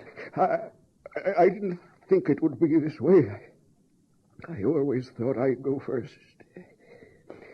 Oh, I'm sorry. It just comes over me. It'll pass.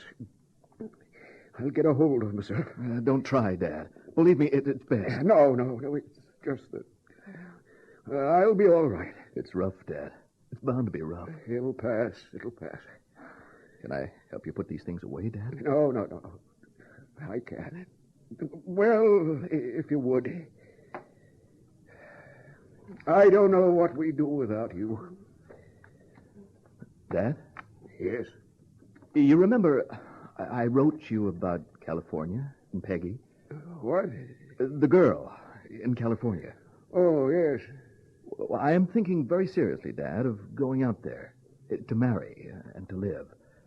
Now, I know this is your home, where you're used to, but I'd like you to come out there with me, Dad. It's lovely out there, and we could find an apartment for you near us. You know, I'd like to make a suggestion. Why don't you all come live here? Peggy has a practice out there. What? She's a doctor, Dad. I told you. And children with schools and friends. We have a big house here. You always like this house. It's wonderful for children. Dad, I'd like to get away from this part of the country for a while. It's been rough here ever since Carol died. And it'd be good for you, too, getting away. Your mother would be very happy to have the house full of children again. I won't be around long, and then it'll be all yours. Well, that's very kind of you, Dad, but I really don't think that would work. Besides her work and the children, all Peggy's family are out there. Your family is here. Yes, I know. Just me, of course. You know, Gina, I'm only saying this for your own good. I was wondering if you've really waited long enough to know your own mind. I know my own mind, Dad. I mean, taking on another man's children. You know, children are far from the blessing they're supposed to be. I happen to love Peggy. Did you mention this business of California to your mother? She mentioned it to me and told me to go ahead with her blessing. She would say that, of course. But I warned you. Oh, for heaven's sake. All right. Go ahead. I can manage. Send me a Christmas card, if you remember. Dad. What? I've asked you to come with me. And I've told you that I'm not going. I understand that, but not this send me a Christmas card, if you remember. I'm very sorry if I offended you. Your mother always said I mustn't raise my voice to you. Did you want me to make it easy for you, the way your mother did? Well, I won't. If you want to go, go. Oh, damn it. I've always known it'd come to this when your mother was gone. I was tolerated around this house because I paid the bill. Shut up. Don't you? Shut up! I asked you to come with me. What do you want? What the blazes do you want? If I lived here for the rest of my life, it wouldn't be enough for you. I've tried, damn it. I've tried to be the dutiful son, to maintain the image of the good son, commanded into your presence on every conceivable occasion. Easter, Christmas, birthdays, Thanksgiving. Even that Thanksgiving when Carol was dying. I was staying with her in the hospital. We missed you. Our day is nothing without you. Couldn't you come up for an hour or two after you leave Carol? You had no regard for what was really going on. My wife was dying. Is it so terrible to want to see your own son? It's terrible to want to possess him entirely and completely. There will be some papers to sign for your mother's estate. Be sure you leave an address with my lawyers. Dad. From tonight on, you can consider me dead. I gave you everything. Since I was a kid, I worked my fingers to the bone. You've had everything, and I had nothing. I put a roof over your head, clothes on your back. Food on the table. Things I never had. I know. You ungrateful swine. What do you want for gratitude? Nothing. Nothing would be enough. You've resented everything you ever gave me. The orphan boy in you has resented everything. I'm sorry about your miserable childhood. When I was a kid and you told me those stories, I used to go up to my room at night and cry. But there is nothing I can do about it. And it does not excuse everything. I am grateful to you. I also admire you and respect you and stand in awe of what you've done with your life. I will never be able to touch it, but it does not make me love you. And I wanted to love you. You hated your father. I saw what it did to you. I didn't want to hate you. I don't care what you feel about me. But I do. I came so close to loving you tonight. I had never felt so open to you. You don't know what it cost me to ask you to come with me. When I've never been able to sit in a room alone with you. Did you really think your door was always open to me? It was not my fault you never came in. Goodbye, Dad. I'll arrange for someone to come in. I don't want anyone to come in. I can take care of myself. Go to blazes! That night, I left my father's house forever. I took the first right and the second left, and this time I did go as far as California. Peggy and I visited him once or twice, And then he came to California to visit us and had a fever and swollen ankles, and we put him in a hospital, and he never left. The reason we gave, and which he could accept for not leaving, the swollen ankles. But the real reason, the arteries were hardening, and he gradually, over several years, slipped into complete and speechless senility, with all his life centered in his burning eyes. When I would visit him, we would sit and look at each other. His eyes would mist over, and his nostrils would pinch with emotion. But I never could learn what the emotion was. Anger, or love, or regret. One day, sitting in his wheelchair and staring without comprehension at television, he died alone. Death ends a life, but it does not end a relationship which struggles on in the survivor's mind towards some resolution which it never finds. Alice said I would not accept the sadness of the world. What did it matter if I never loved him, or if he never loved me? Perhaps she was right. But still, when I hear the word father, it matters.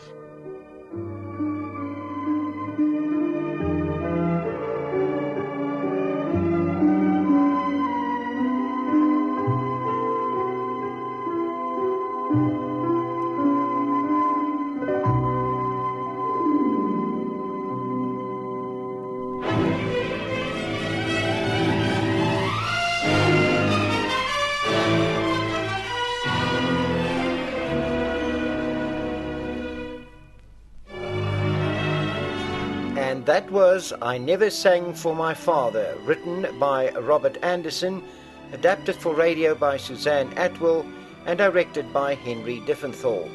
It starred Roger Service, Maureen Adair, and Stuart Parker. It was originally broadcast on Springbok Radio in 1979.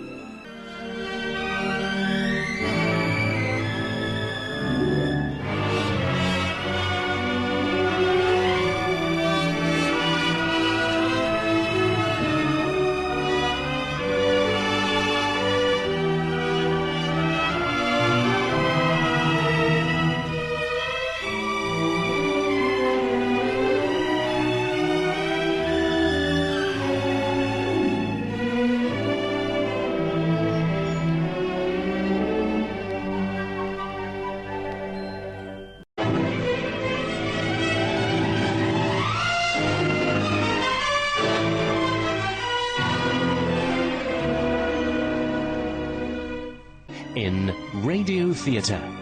And now, Act 1 of this week's story.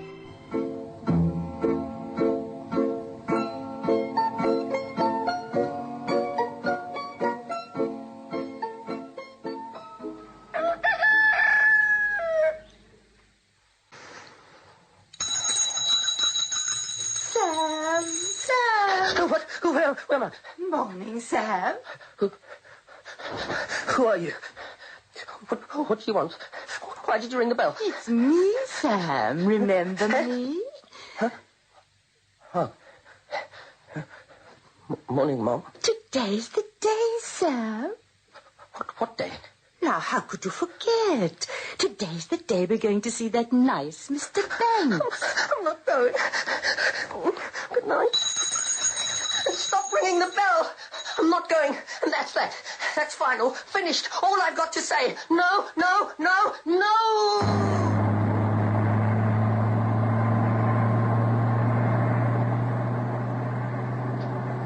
Aren't you glad you changed your mind, Sam? It's a beautiful day. I'm not glad I changed my mind. I didn't change my mind. And it's a terrible day. It's springtime. You love it in the country. Bluebells on the hillside. Very healthy. You can get up nice and early in the morning. And don't forget to brush your teeth. I'm not staying there. You must just for a little while. I don't like it there. Yes, you do. You do like it, Sam. You've always liked it there. I won't get out the car. I'm going to sit in the car until you take me home again. I'm not going to budge out of my seat. Wild horses won't move me from here. I'm not getting out, and there's nothing you can do about it.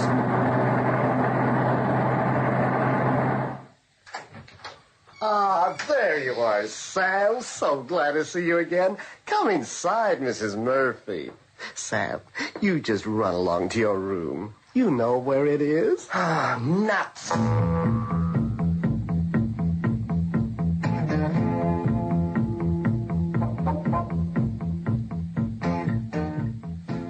Hello. Inside.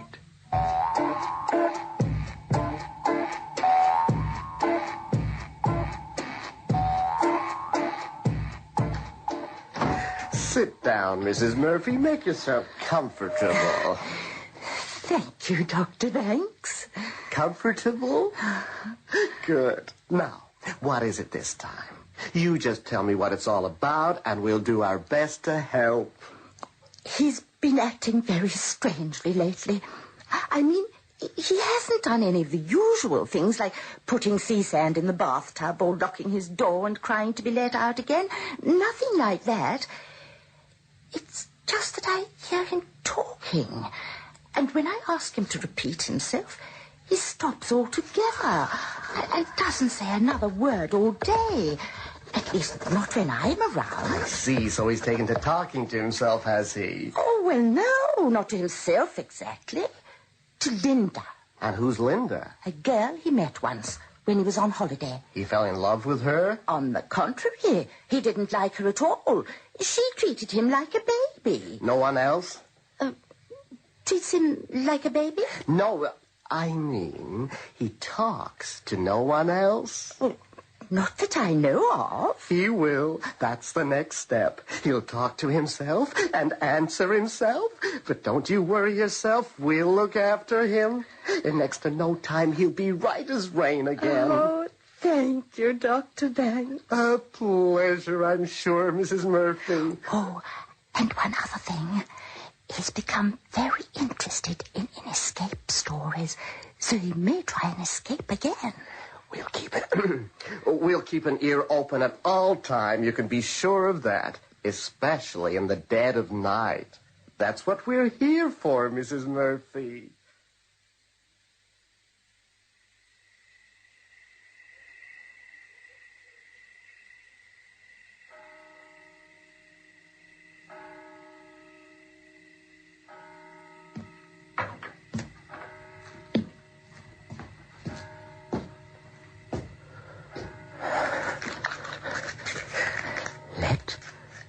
Be light. And there was light. And with the light came, shadows. And then the shadows moved. Interesting. Let there be more light. And there are no more matches. Oh, well. Now what? You'd think they'd provide electric light for guests. Sam. Who's there? Who is it? It's your lovey-dovey little angel pie. Who's there? Oh, for heaven's sake, Sam, it's me, Linda. No, it's not. I can't hear anything. You're not there. You don't exist. I don't know anyone by the name of Linda. And what's more, I'm not listening to you. Oh, but you are listening, Sam, aren't you? No, I'm not. There, you see? You heard me. Go away! Oh, all right, Sam. If that's what you want. Oh, Linda. Yes? Have you got any matches? No. Typical. Darkness envelops me, stifles me.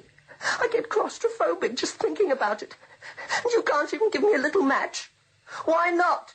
Is it going to break you to part with one little match? Eh? Well, is it? Can't you answer me? Always the same. When you want them around, they're not there. When you don't want them, they're tugging at your sleeve, jabbering away, asking you questions, treating you like a baby. You said she didn't exist. What? Who are you? I'm Sam. So am I. I know. Well, stop interfering, Sam. I'm not interfering, Sam. Well, go away, then. I can't. Why not? Because I'm you. What do you mean? Well, I can only go away if you go away. Because we're one and the same. You mean I'm talking to myself? Well, we could put it like that. But that's ridiculous. Not really. No. Lots of people talk to themselves, but they never admit it. Well, you certainly sound like me. Yes. Unfortunately, I can't change that. But I'm not so cynical. Aren't you? Inside? What about up here? Up where? Inside that head of yours, Sam. Ours. I beg your pardon? If you're me and I'm you, this head of mine belongs to both of us. Touché. Pardon? Forget it. I'm talking to Sam. Myself. Interesting. Do you have interesting little chatties with yourself then, Sam? Well, yes, it was quite interesting until you came along. Oh, Sam, I'd like you to meet Linda. Sam? Sam? Oh, he's gone. See what you've gone and done? I did nothing. I came back because I felt sorry for you. I brought you a box of matches. Do you catch? Clumsy. Clumsy nothing. How can I see in the pitch blackness? Where did you throw them? Next to your left foot. Goodbye, Sam. No. I'll come back when you're in a better mood. Wait, Linda, wait. Linda? Hello? Hello? Hello, Sam. Oh, you're back. Yes. Well, what? Well, why did you disappear when Linda arrived? Dear Sam, you can't possibly concentrate on talking to yourself when you're talking to someone else. Oh, look, you can help me get out of here, can't you? Ah, at last. At last what? At last you're thinking along the right lines. A positive thought wave. Well done. Well, can you? Huh? Can I what? Can you help me? Yes, of course. Pick up the matches and let's go. Okay. Left foot, you said. Which is my left foot, Sam? The one on your left. I know, but it's difficult to find. Why? Well, it's dark. Found it.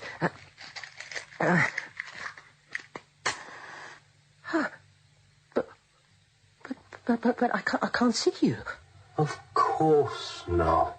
Why not? You haven't got a mirror. Oh, right. Now, which way? Down the corridor and turn to the left at the little brass statue. Okay.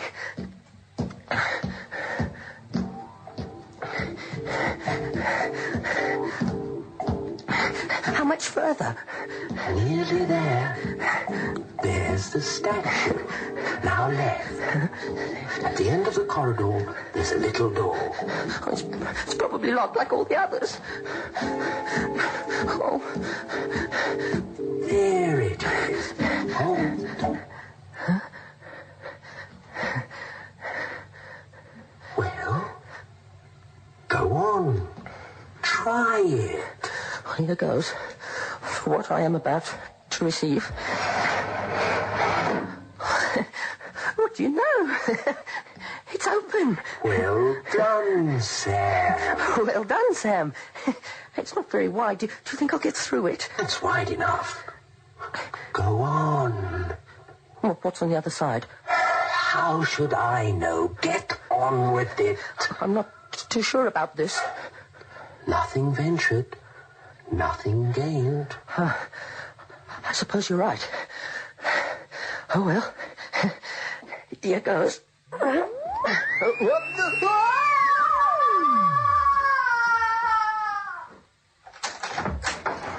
there? Who's there? Hands up or I fire. I'm going to count 3. If you don't come out with your hands in your head and your eyes closed, I'll let you have it. 1, 2... Oh, good gracious. A cry for help. Have no fear. Be brave. I will save you from the savages tearing at your throat. I will scatter the wild beasts who have trapped you in their lair. Yes, I, Matthew P. Smith, the hero of Hartley House, will run through fire, batter down the oaken doors, swim the 7 seas, and bring you safely back into the flock. I will... Yes. Oh, well, I'm coming.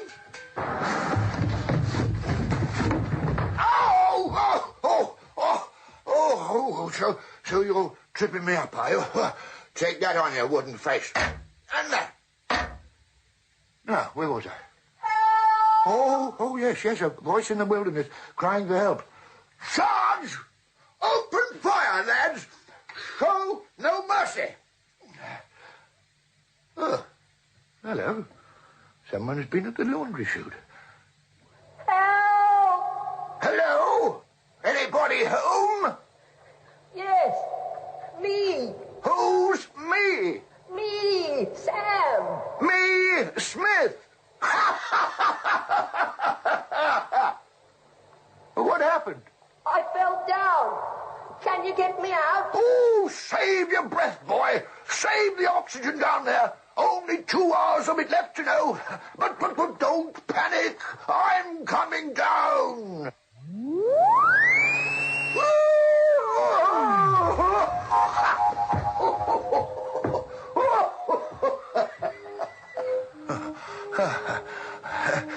Hello, Sam.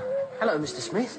What are you doing down here? Playing darts. Really? No, of course not. I ran out of matches. Go on. Well, it's the truth. Well, then what? Well, then I came here. Well, are there matches here? No. Oh. How do we get out? Oh, I haven't the faintest. Oh, do you want to get out? Of course I do. Don't you? Oh, never give up. Never give in. There must be a way. Meanwhile, don't show the enemy that you're afraid. Stick close to me, lad. We'll bluff our way out of this, eh? Courage, valor, fortitude. That's the way we run the war. Nothing is too dangerous. You know, we'll fool them with a song. Now, come along and sing with me, my boy. She's only a bird in a gilded cage. Well, who is? A beautiful sight. What? She doesn't exist. Doesn't she? Do you hear her too? Who? Linda. Linda? Oh, I remember a Linda. Yes, indeed I do. Summer of 1917. As we packed up our troubles in our old kit bags and tramped along the highway. Oh, yes. Pretty young thing she was. Military hospital. She treated my wound. Oh, jolly good job she made of it, too. Only a small scar left. Here, come here. Would you like to see it? No, thanks. Well, I'd show you if only I could find a light switch. Light switch. Well, there must be one. Mr. Smith? Yes? Are you all right? Yes. Oh, yes, never keep a good man down. Oh, a wall. A switch. There you are, my boy. Now, come on, stand up. Please, don't shoot. What? Where is he? Where is he? Who? The enemy. No. I'm talking about you, Mr. Smith. Huh? Will you please stop waving that pistol around in my direction? Oh, scared you to death. Oh, it's all right. It's only filled with water. keep it for emergencies. I thought it might be one of you two at it again. You read the wrong kind of escape stories, Sam. Come along now, both of you, back to bed. We were looking for the door, Dr. Banks, and well, all the lights went out. Really? Well, here is the door. Right here. Look, I'm holding it open. Can you see it? Yes? Good. Now, I want you to walk very carefully, not into the door, this big wooden structure, but through the space it has left behind. Got that? Good. Now come along. After you, Mr. Smith. Oh, thank you, my boy. The age of chivalry has not passed. And I'll thank you, Dr. Banks, not to be facetious.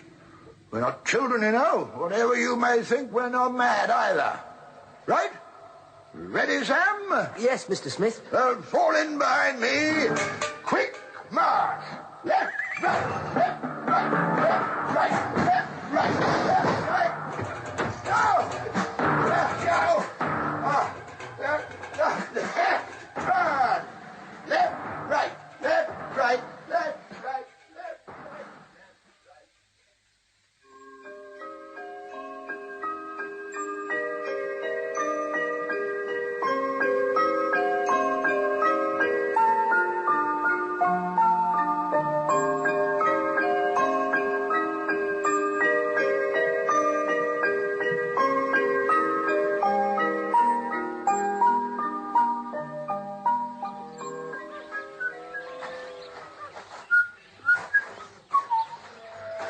I talk to the trees, but they don't listen to me.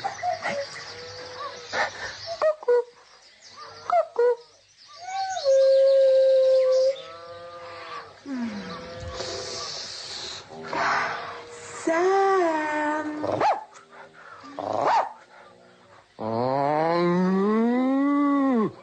What are you doing out here in the field, Sam? Sam? Not talking to me today, Sam? No, I'm not talking to you, and I'm not talking to myself. I shall throw a few remarks at the cuckoo. I'll woof a little at the spaniel and moo to a moody cow or two. But that's my lot. Why? Why? Because I can see the cuckoo, stroke the dog and milk the cow. But you do not exist. You're just a stupid, whining, childish voice, and I don't believe in you at all, so there. Oh, well, I can't help it, Sam. But I can help you. How? You're in trouble, aren't you? What do you mean? Last night, Sam. What happened last night? Oh, I fell down the laundry chute. And? What? And Mr. Smith woke up, made a lot of noise, crashing into things and falling down the stairs, and, well, then he came hurtling down the chute to join me at the bottom. After that, Dr. Banks arrived, and we trotted off to bed. That's all. Is it? Yes, that's all. Didn't Dr. Banks do anything? Such as? Such as punish you, Sam? Punish me? Punish me? Are you out of your mind? For heaven's sake, Linda, I'm not a naughty little schoolboy. No, don't pout, Sam. Your face will stay like that. Oh, shut up, will you? I beg your pardon. Morning, Dr. Banks. I wasn't talking to you. Oh, well then. May I ask who it was you were talking to? To whom? Pardon? Granted. Who were you talking to, Sam? Nobody. Nobody? Well, nobody you'd know, Dr. Banks. Oh, do you often do that? Do what? Talk to people who aren't there. I don't think I understand, Dr. Banks. Who isn't there? I came out here to ask you to come back to the house with me. I thought maybe we could sit down quietly over a cup of coffee and talk things over. Why can't we sit here on the grass and talk things over? Well, it's a bit more comfortable in my office, and I thought so you can put that tape machine of yours on and play my answers back to someone else. And you can all laugh at me. Isn't that it, Dr. Banks? Well, I like it here, in the middle of the field. I like the dogs and the cuckoos and the cows. And if it wasn't for that, I'd be even more happy. What made you build a 10-foot barbed wire fence all the way around, Dr. Banks? Huh? I don't know, but I get the impression that I'm a prisoner, don't you? Well, do you know something? You can lock me up. You can take away everything I own. You can take away my light and my darkness. You can punish me when I don't listen to you. But you can't take away this. And you can't take away this. Oh, no, Dr. Banks. My heart belongs to me. My emotions are all my own. And whatever is inside of my head is mine. Mine. Now you can say what you like. You can do what you like. But I know where I am, what I am, and I can feel here inside all the things I'm supposed to feel. And do you know what I feel right now? I feel that you, Dr. Banks, are a charlatan, a fool, a crook, and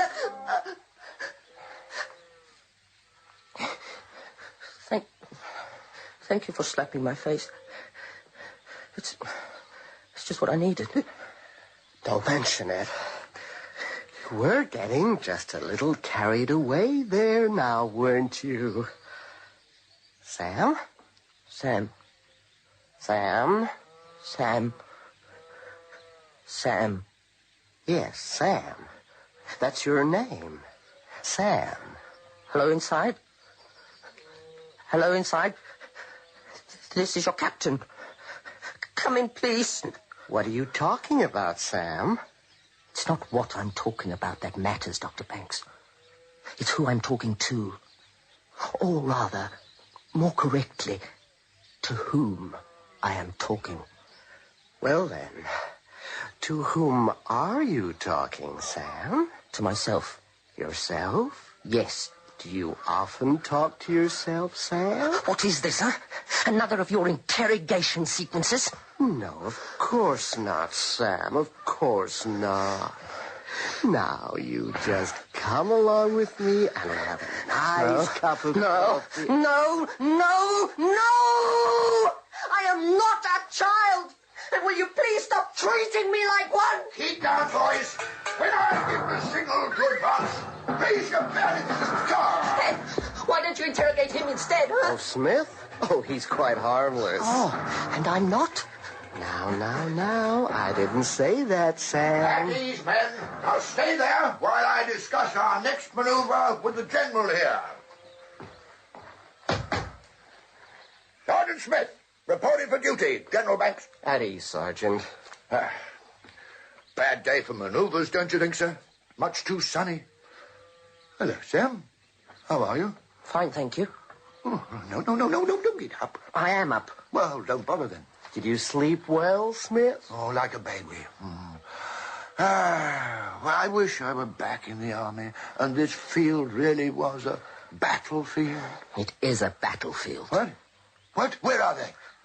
Inside. Come along, Sam, my boy. Mr. Smith, coffee's waiting. Come on, Sam. Don't look so depressed. Never wear a frown when a smile will do just as well, or something. Pack up your troubles in your old kit bag and smile, smile.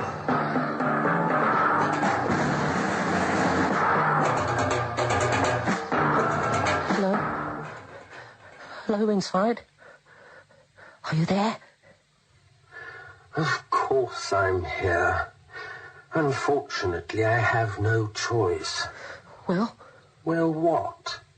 What do we do now? You're asking me? Yes. Last time I told you what to do, I led you to the door of the laundry chute. Are you sure you want me to advise you this time? Well, it's more difficult this time. What I say to him? That depends on his questions, surely. Yes, but what if he asks me questions I can't answer? Can't answer? Or won't answer? Both. How about playing it off the cuff? Don't give too much away and see what he does. If he turns nasty, you can always scream and yell until someone comes to your rescue. He can't really hurt you. No, but he can keep me here forever and ever, amen. Well then, give him the answers he wants to hear. And then maybe he'll let you go forever and ever, amen. Very funny. I don't think you're much help at all. I've got a trick or two up my sleeve. I'm working on something very special at the moment. Can't tell you what it is just now, but I'll tell you all about it when I've perfected it. Sounds very mysterious. Oh, it is. But it doesn't help me much now. Don't worry. It'll all come out in the wash. I'll be around. Bye for now. And good luck. Thanks a lot.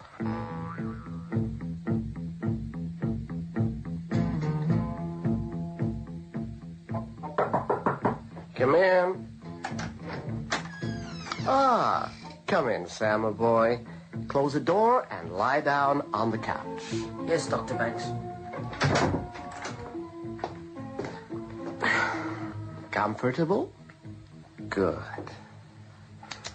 Now then, about these voices. You've turned the machine on, haven't you? When did you first start hearing them? When I was a baby. A baby? Yes. My mother and father used to talk to me all the time. Things like gooey, gooey, kitschy coo and... The voices, Sam. I don't hear voices. I hear real people talking to me. Who are these real people? Linda and Sam. Linda is real? Yes. She's a nuisance. She treats me like a child. And Sam? Is Sam real? Of course I'm real. The other Sam? He's real. He's me. I'm him. He talks to me. Helps me. Can I have a cup of coffee and a chocolate biscuit? May I? Yes, of course you may, but can I? Sam? Yes? I'm here to help you. Look upon me as a friend, your friendly doctor. Oh, how do you do? I'm going to get rid of Linda and Sam. Does that mean I can go home again? In a couple of days. Now, close your eyes. Repeat after me. There is nobody called Linda. But there is. I met her when we were on holiday in Brighton. I'll rephrase that. There is no voice in my mind that sounds like Linda. Isn't there? Oh, well then you're all right, aren't you? Sam, repeat after me. I don't hear Linda's voice. I don't hear Linda's voice. I don't hear any voices. I don't hear any voices. I don't talk back to them. Back to who? Good, again. I don't hear Linda's voice. I don't hear Linda's voice.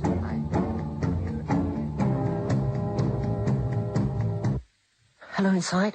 Hello inside. Sam? Yes, Sam. He knows. I know he knows. You admitted it to him. Well, if I didn't tell him, he would have questioned me all day and night until he got the truth out of me. You're exaggerating, of course. But still, where are we now? He knows that you hear voices. One belongs to a girl named Linda, and one belongs to you, namely me. When you're talking to Linda, what happens? What do you mean, what happens? Well, talking to Linda can't be as bad as talking to me, surely. Because when you're talking to me, you're talking to yourself. And that's terrible. Well, he didn't make any sort of discrimination between the two of you. He just made me keep repeating that I don't hear you anymore. I'm very grateful that he wants to get rid of Linda, but I don't really want to get rid of you. Oh, I'm touched. I really am. Why? Why what? Why don't you want to get rid of me? Well, I get lonely sometimes, and for all your cynicism, well, I do like you. Careful. Why must I be careful? Egoism.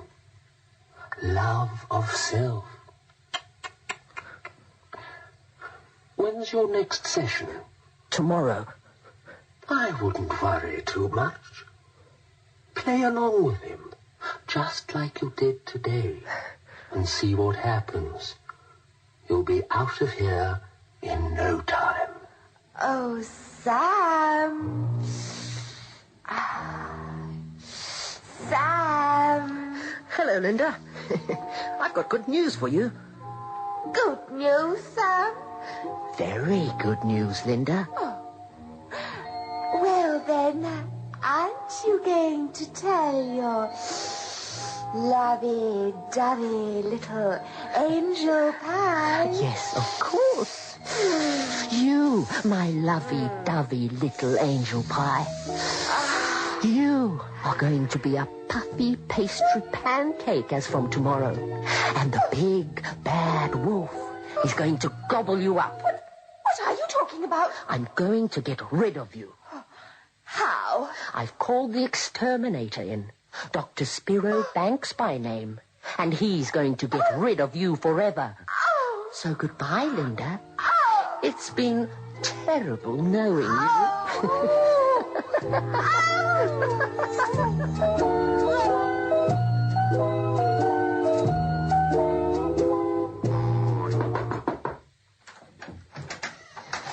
Ah, Sam, my boy, come on in and close the door behind you. What's happened to Mr. Smith? I haven't seen him today. I sent him home, Sam. His family came to collect him this morning. Why? He's cured, that's why. And when we've cured you, Sam, you can return home, too. Well, then, can I go home now, today? What about those voices, Sam? You've switched that machine on again, haven't you, Dr. Banks? Those voices, Sam. What voices? Ah, good, good. And how's Linda? Linda? Who's Linda? Good, good. You don't know anyone called Linda, do you, Sam? No. She doesn't exist, does she, Sam? No. She's not even a voice? No. Good, good. How's Sam? Oh, I'm fine. Not you, Sam. The other Sam. What other Sam? Good, good. There is no other Sam, is there, Sam? Well, I don't know what you're talking about. Good. Now, Sam, I want you to concentrate very hard. Now I'm only saying if, mind, if you were to hear a voice similar to your own, what would you think? Well, I'd think it was a tape recording. You wouldn't think it could be, perhaps, that you were talking... Silly idea, but I must say it. You wouldn't believe that you were actually talking to yourself, now would you? What a silly idea, Dr. Banks. Of course not. That's quite impossible, and you know it. Yes, it is, isn't it? Talking to me. Yes, all right. We've agreed on that. Now, I think you're just about ready to go home now, Sam. Can I go today? Well, we'll see what can be arranged. Now, very slowly, I want you to get up from the couch, walk out of the door, and go to your room. Yes, sir. Very good, sir. Oh, and Sam. Sir? Thank you. Thank you, sir. A pleasure, I'm sure.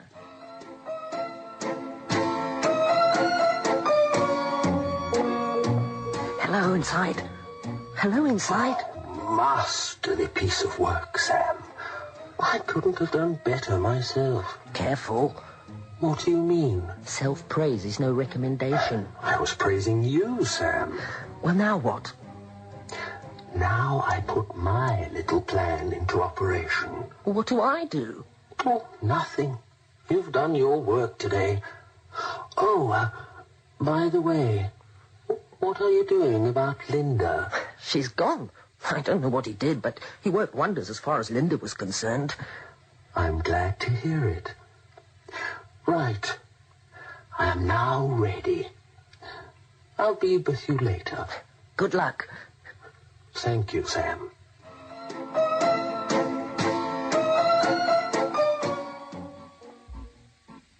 Mrs. Murphy, Dr. Sparrow Banks here. You can come and collect him anytime you like. No more voices. Oh, a pleasure, I'm sure. Yeah, goodbye.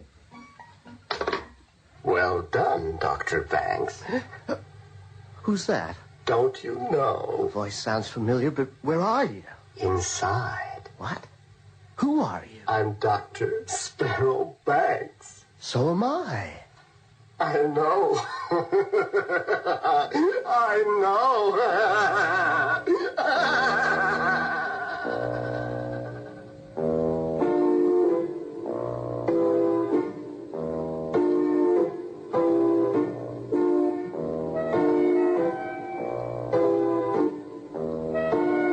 That was Hello, Inside, starring Frederick Abramser as Sam. Joey Wishnia was Dr. Banks. Karen Short, Linda. Bill McNaught, Colonel Smith. And Velda Adams, Mrs. Murphy. Techno Audiophonics by Alan Raby. Sound effects by Eckhard Barr. Hello Inside was written by Glyn Day. A production by Andre Botmer.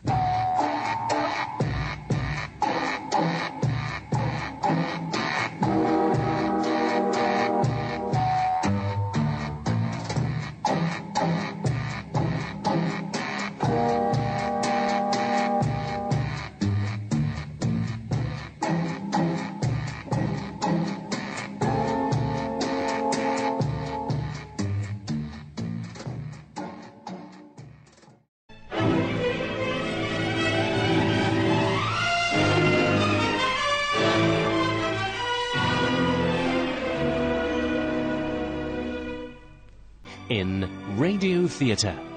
And now, Act 1 of this week's story.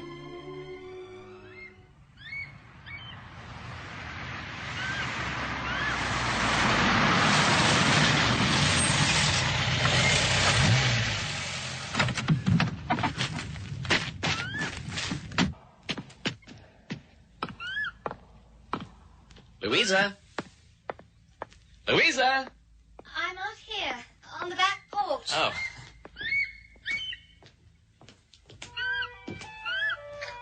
Hello there. You were gone a long time. You smell good. Oh, sorry, we ran into some bad weather just out of Port Elizabeth and the pilot decided to fly around it. Anyway, it's only a few more days now and everything will be wound up. That'll be nice. You sound tired, Lou. Are you all right? I think it must be all this fresh air, all this sky and desert. Just not used to it. I suppose it'll take a little time. Still busy with the unpacking and furniture moving, I suppose. That can also knock you out. Oh, I am taking it easy, just as the doctor ordered. I'm not doing much at all, really. I just feel pretty drained now and again, and I need to lie down and rest. You do that whenever you want. You've got all the time in the world for it now. We don't want any relapses. It's easy to take it slow here. One just has to look out of a window and see the long, slow folds of the land, brown and hot, knowing they've lain there like that for 1,000,000 years. And the quiet curves of those kopjes, and that endless blue sky with those high sweeps of cloud. It's all so slow and peaceful and changeless. It's doing you good already. You like it, all of this. Well, I'm glad. Oh, don't worry about the tiredness. I have it too in the mornings when I wake up, but it passes off during the day. Maybe I'm just acclimatizing quicker than you. And then you have been ill. Perhaps. Look, there are drinks over on that small table. Oh. Mix yourself one. When you're finished, we can go into dinner. Oh, right. Tell me about your day. Oh, later. It'd bore you. Tell me about yours. From the outside, the house looks different already. So you've noticed that too? I was wondering if it was just some sort of proprietorial viewpoint on my part. You remember how the place wasn't far short of decrepit, as far as the outside was concerned, when we first viewed it? I remember. One didn't want to quite come out and say so, even though the indifference of that estate agent fellow was quite marked. It was, wasn't it? Anyway, I don't know if it was just the light or whatever, but the paintwork actually seems to have brightened up. Perhaps we saw it the first time in a less than flattering light. I suppose that could be an explanation.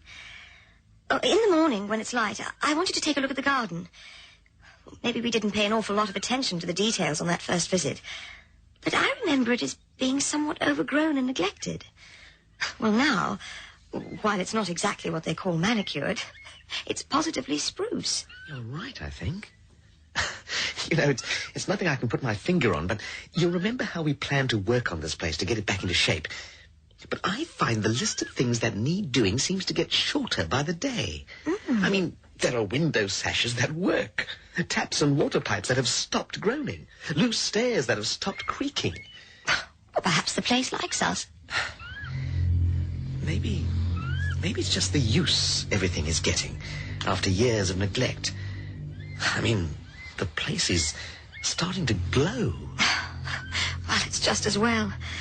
I don't have to work too hard, but honestly, even though I'm not, the way I feel sometimes, I might have been. Well, it's the grand house of the town, and that's no exaggeration. As I drove down the hill today into the town, I noticed for the first time how it dominates. It draws the eye, all grey stone and timber. And set away from the town like it is, with the felt just on the other side of those trees, it's a pretty stately pile. Just the place for the young, self-made millionaire to retire to. Let's hope it's not as final as you make it sound.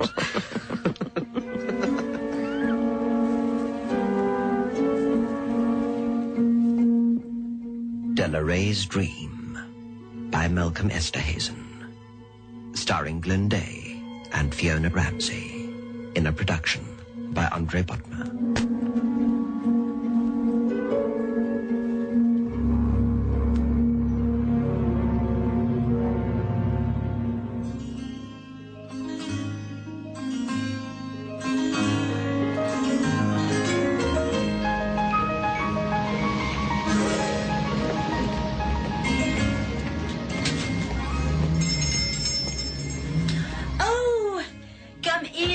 Lewis. It is Mevrouw Lewis, isn't it? I was wondering when you'd find your way into town.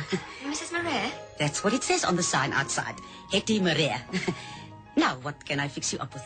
Well, I just came in to say hello, really. Finding our feet in the house at last, and I thought it would be nice to get out and meet people. Of course. Come and sit over here by the counter.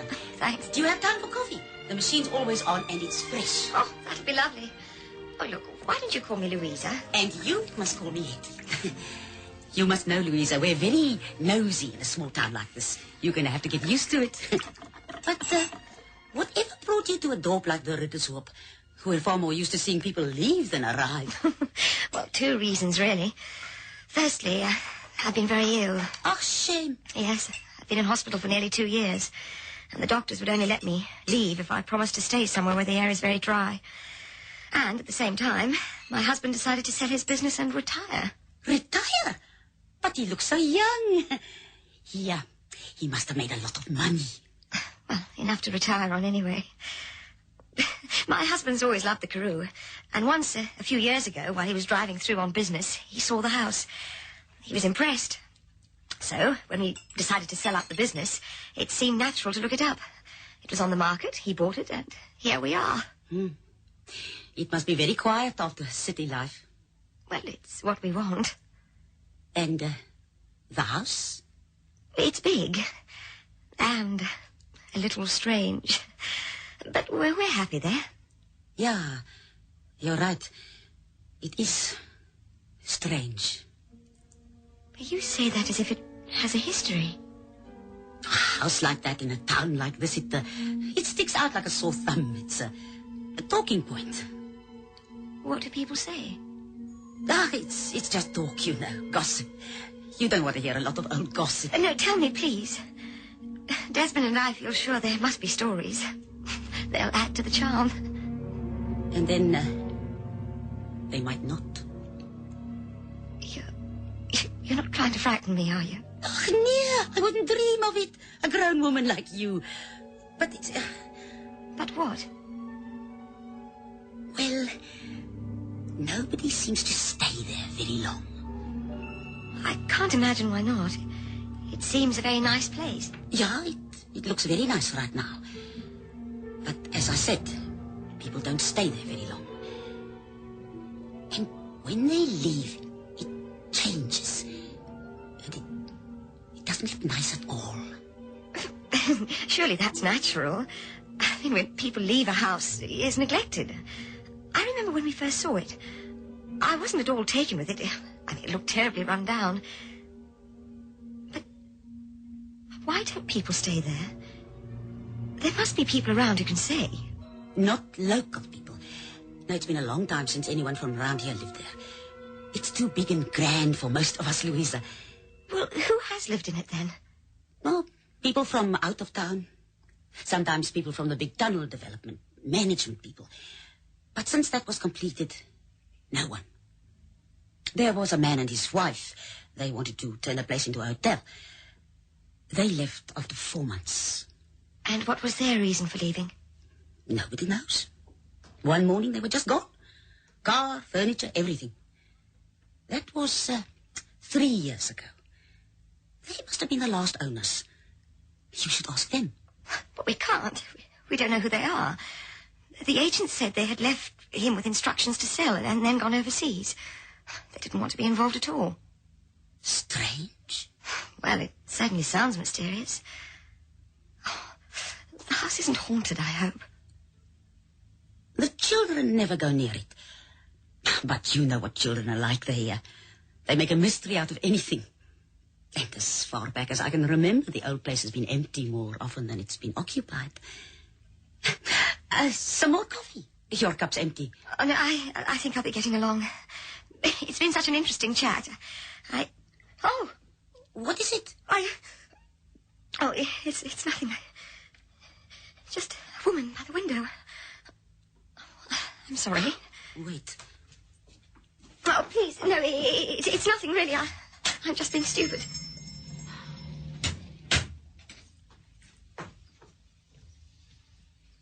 I know who it was. What was she doing? Oh, nothing, really. She was probably only curious. She was looking through the window of the shop. And that startled you? I'm afraid so.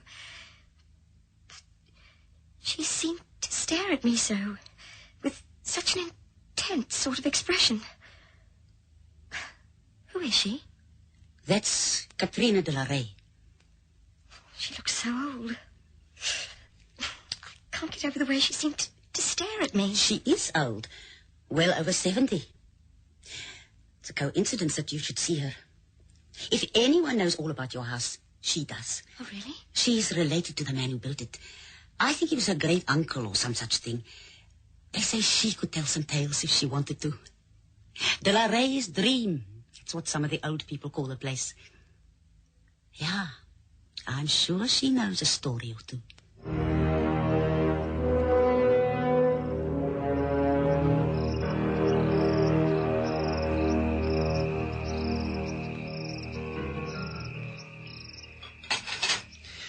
Well, that was a plotland meal if ever I had one. Did you like it? Loved it. Where'd you get that recipe? Oh, from Eddie Marais in town. You did justice to it. So, visitors at this time of night in Sleepy Hollow? Well, it's only 7:30. We ate early. It's still light outside. I'll see who it is.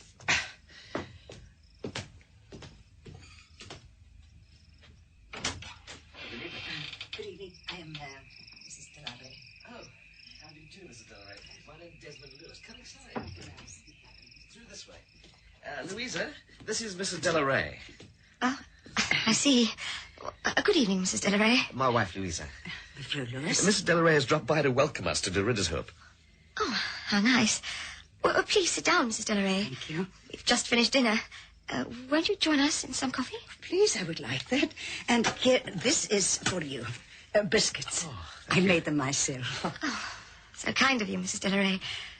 Will you excuse us for a minute? I'll need my husband to help me with the coffee. Oh, please.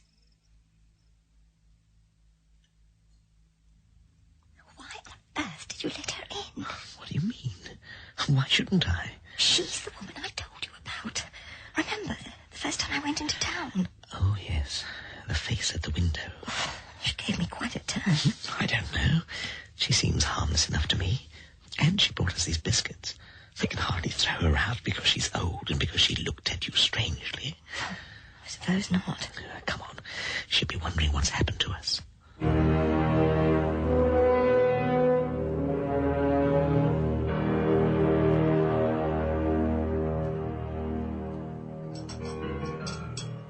You're liking the Ritter's hoop?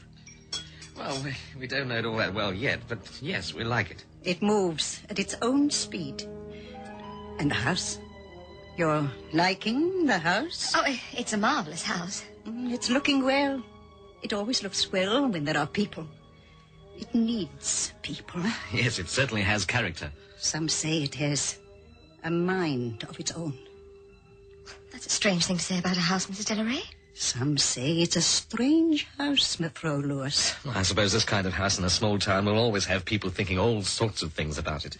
I suppose you're right, Mynheer Lewis. Louisa tells me you know quite a lot about this house, Mrs. Delaray. Oh, I'm sure Mrs. Delaray didn't come just to talk about this old house. Oh, I don't know. If Mrs. Delaray knows a few interesting stories about the place, I wouldn't mind hearing them. Stories I won't repeat, Mynheer Lewis. But I'll tell a little about the building of it.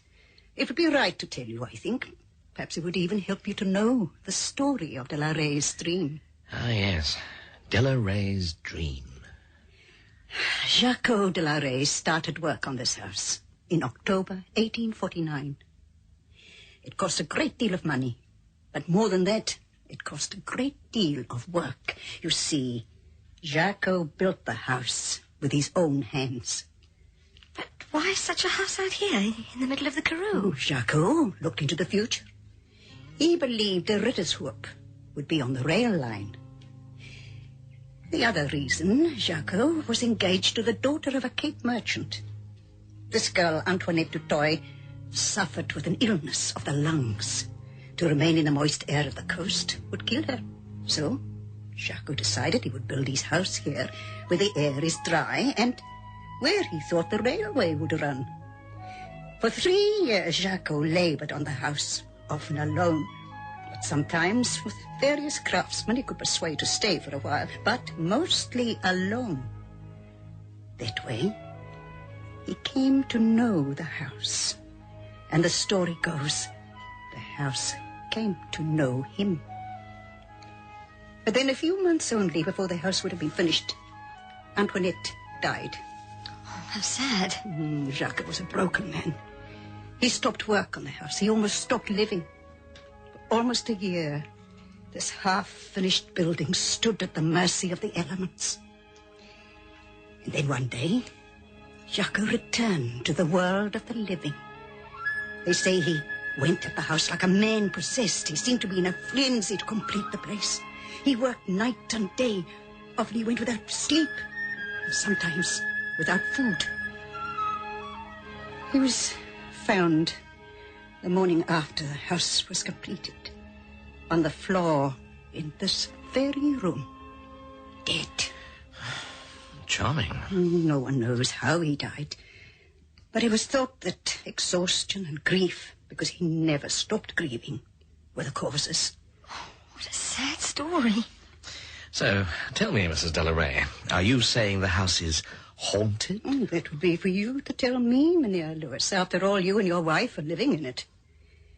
One thing I have heard, it is a wearying place. Everyone who lives in it complains after a while of a great tiredness. Perhaps that is only an old wives' tale. Oh, it is late. I must go. Thank you so much for the coffee. You must come and see me one of these days. Oh, of course. So nice of you to come. And thank you for the biscuits. I'll see you to the door.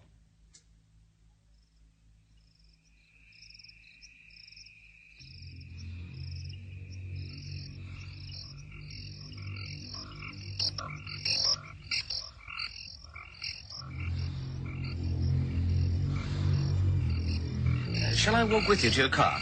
I'll be quite all right. You must get back to your wife. I'm afraid I might have upset her a little. All right, then.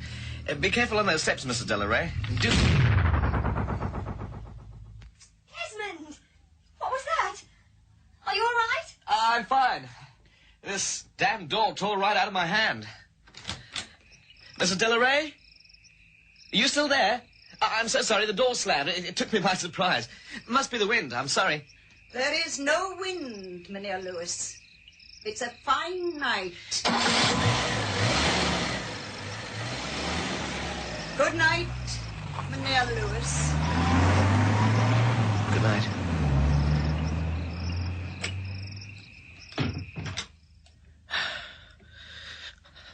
Not the breath of a bloody breeze. There you are. Oh, Quite an interesting old dear, don't you think? We must have her again.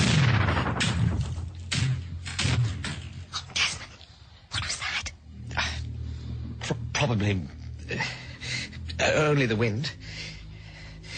But I think we'll leave Mrs. Delaray off our guest list for the time being. It would appear that she's not popular.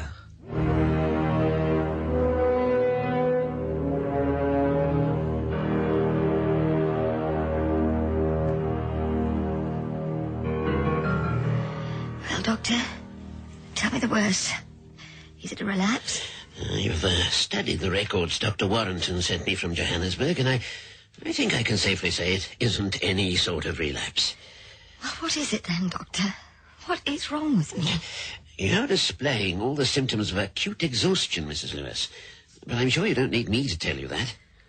That's just it, Doctor. I do hardly anything. The house more or less looks after itself. Oh, come now, Mrs. Lewis. I'm not going to argue with you, but I've noticed a few things. The windows, how they shine without a streak, not a speck of dust. All this polished woodwork, all of it gleaming. There's a lot of hard work. And the floors. I bet one could see one's face in them. Well, you're right, Doctor. It seems futile to argue. Couldn't we just put it down to the country air? Oh, you should have become acclimatized to that by now. You've been here, nearly 6 weeks? About that. Well, what do you suggest, then? Oh, get away from here. Well, go to the seaside. Do nothing for a month, but laze about. Wasn't it? That huge mirror fell right off the wall. How did that happen? I don't know, Doctor. I just don't know.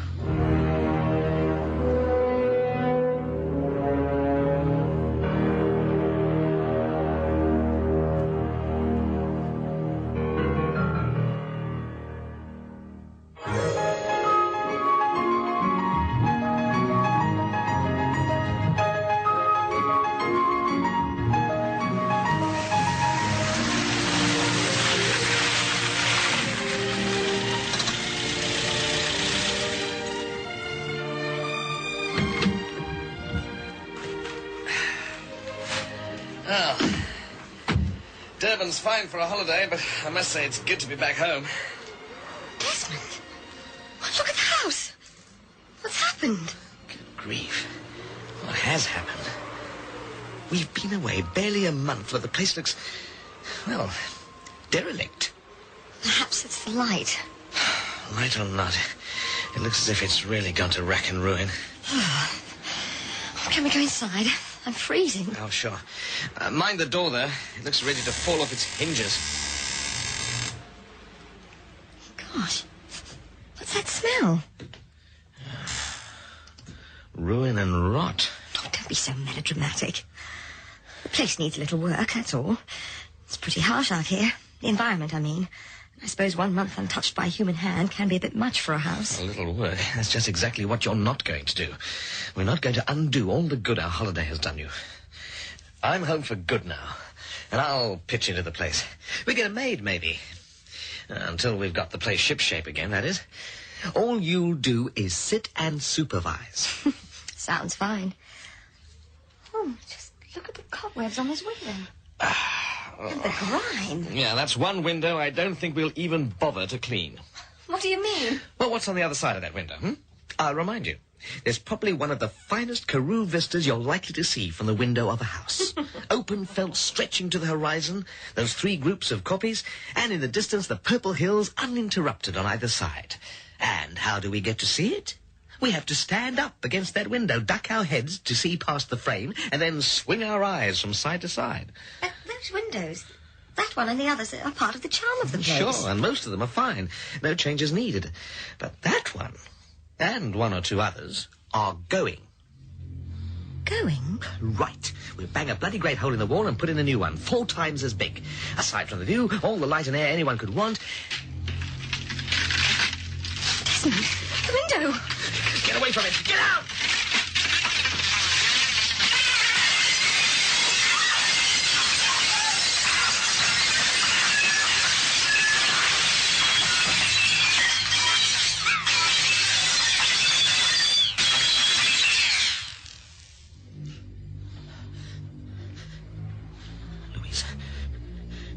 Louisa, are you all right?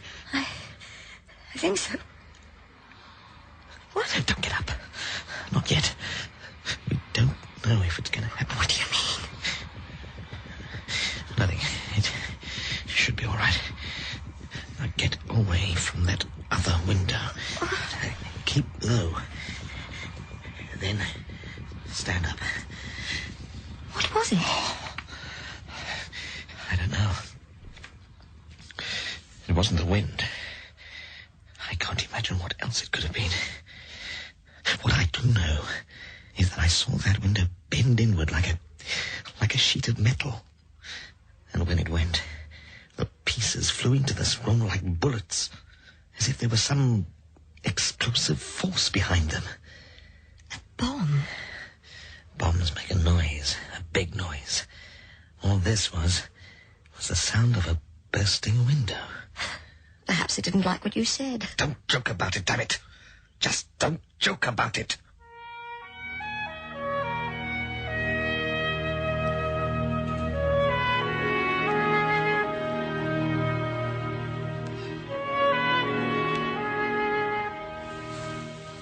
Oh, boy. What was in that wine we had with dinner last night? Why? Aren't you feeling so good? Tired. Feels like I haven't been to sleep. Headachy, you know. Oh, I know. I know just the way you feel. I don't even feel like getting up. Determination. That's what you need. That's what we both need. I'll open the curtains. Let some of that marvelous light in. Oh, no wonder we feel like death warmed up. The windows are shut. Oh, they're really jammed up tight.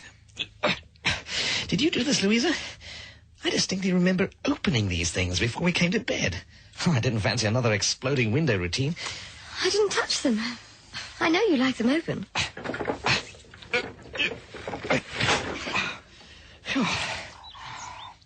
Now, that's a mystery. They couldn't have slipped closed on their own and jammed as tight as that. Oh, come back to bed. You must be freezing with those windows open like that. Oh, I can feel the cold air from here. Ah, fresh, not cold. It's the freshest air in the world. Winter in the Karoo. It might be fresh, but it's also cold. Oh, come on under these covers and warm me up. Louisa, look at this. Here, beside the bed. What is it? It's a splinter in the floorboards. Right next to my slippers. It must have just missed my foot as I got out of bed. Oh, come on, just a little... Oh, how terrible. Must be the size of a knife blade. And pointing straight up. Now, how do you imagine that got there? It wasn't there last night. I haven't any idea. But that could have... Yes, it could have. It seems this place has got it in for us. Oh, it's weird. Oh, and frightening.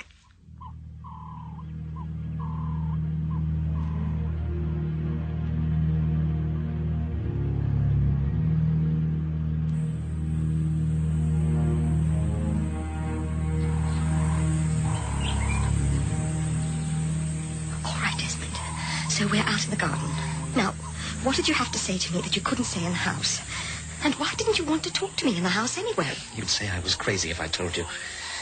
Actually, I don't believe it myself, so let's just say I want to be in the fresh air, all right? All right. I'm listening.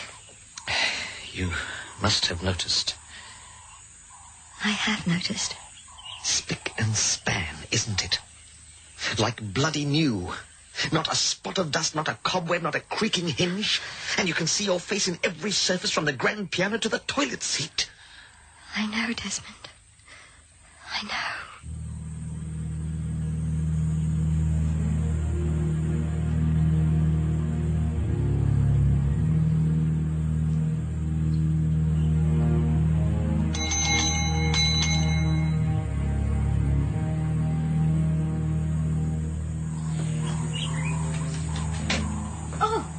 I've just brought you some watermelon confit. I made much too much last year and... Why, what's the matter, child? What's wrong? I don't know, Mrs. Delaray. Just everything, it seems. Oh, you must tell me all about it. Perhaps I can help. Is it the house? How did you know? Where's Mynheer Lewis? He's in town. He's gone to arrange for some men to come and make some changes. He's finding out about contractors. So that's why. I don't understand you, Mrs. Delaray. Let's go inside. We can drink coffee, and you can tell me what's been happening.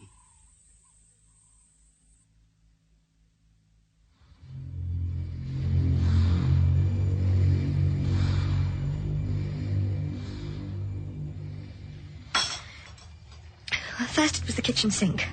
I turned on the taps, but there was no water. I checked the mains, everything. Then I went to phone a plumber. I got back to the kitchen. It must have been half an hour later, and it was flooded. Water was pouring from the taps. The sink was overflowing.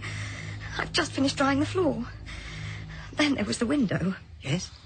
The window? Well, I heard a noise downstairs in the garden. I leaned out, but I couldn't see anyone.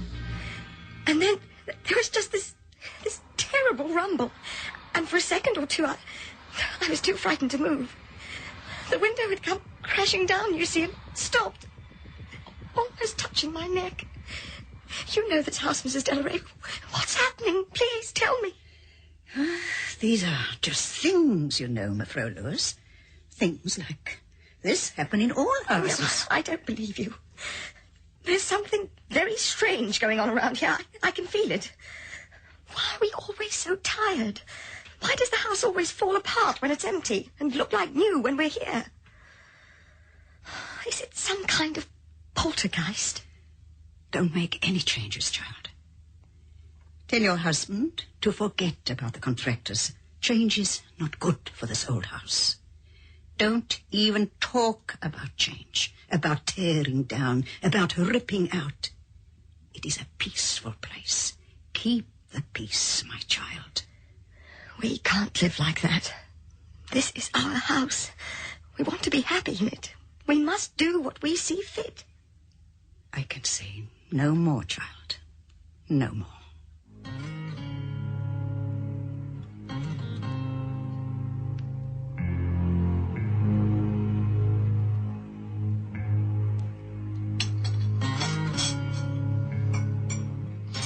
Well, if that breakfast doesn't get me through the morning, nothing will. Through the morning? It should see you through the day. Yeah, busy day today, remember? Today the contractors arrive. Busy? All you'll be doing is supervising. The weight of command. At last, though. Has it only been 2 weeks since we decided to go ahead with the plans? 2 weeks since I came home from the town and found you almost hysterical after Mrs. Delaray had left, wanting to leave because the house was out to get us. Oh, don't talk about it, please. I'm sorry. It almost got to me, too. All coincidence, though. You've got to keep telling yourself that. I do. I do.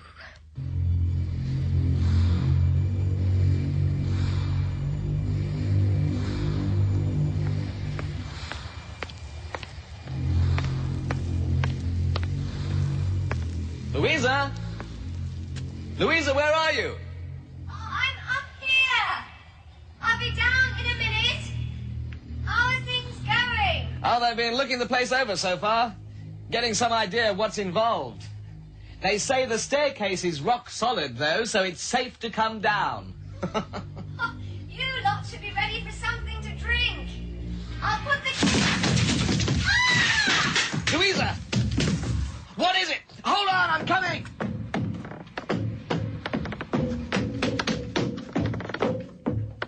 Louisa! Louisa, what happened? Are you all right? Louisa, can you hear me? Are you all right? Help me. What happened?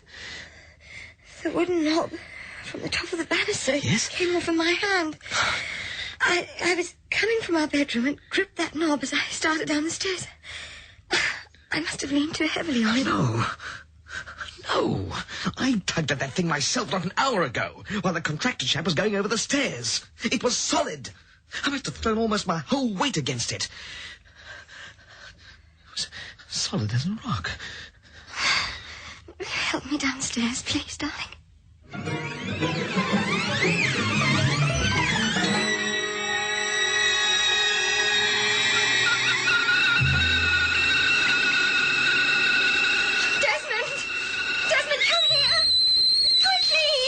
What now? I can't switch the kettle off. It's boiling over.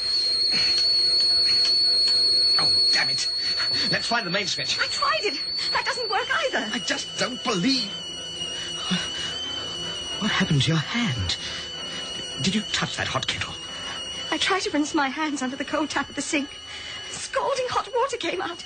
Well, not cold, not lukewarm, just scalding hot. We're not winning, are we? Everything that's happened is inexplicable. How do you repair the inexplicable? Where are you going? Outside. I want to think. Oh, I'll come with you. I don't feel safe in here. Ah! Desmond, look out! The door!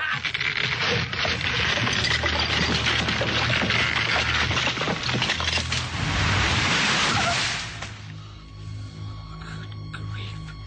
The whole bloody lintel's come down. It must have just missed me. Oh, Desmond. I've had enough of this. I can't You're take right. any more. We have to stop bluffing ourselves. This place is jinxed. I'll talk to the contractors now. Tell him the plans are off. And then I'm on my way into town. I'm putting this place on the market, Louisa. Oh, thank you, Desmond. Go now. I'll pack a few things while you're gone. We can stay in the hotel in town. Oh, go now, Desmond. Please.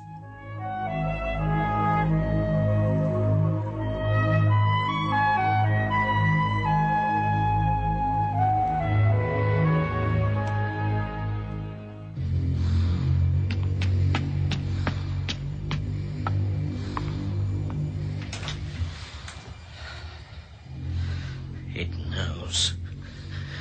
Look at it. It's starting to fade already. Louisa, I'm back. Are you all packed? Louisa? Are you here, Louisa? She must be upstairs.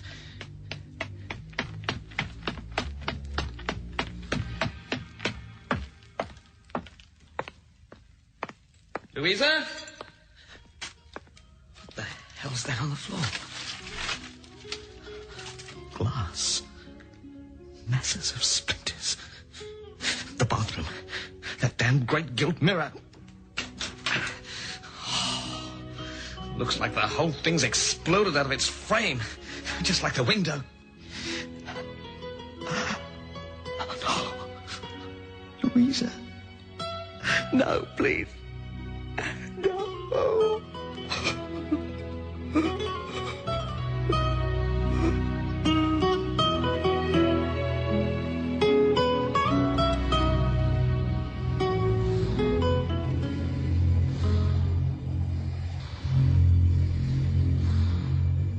What now?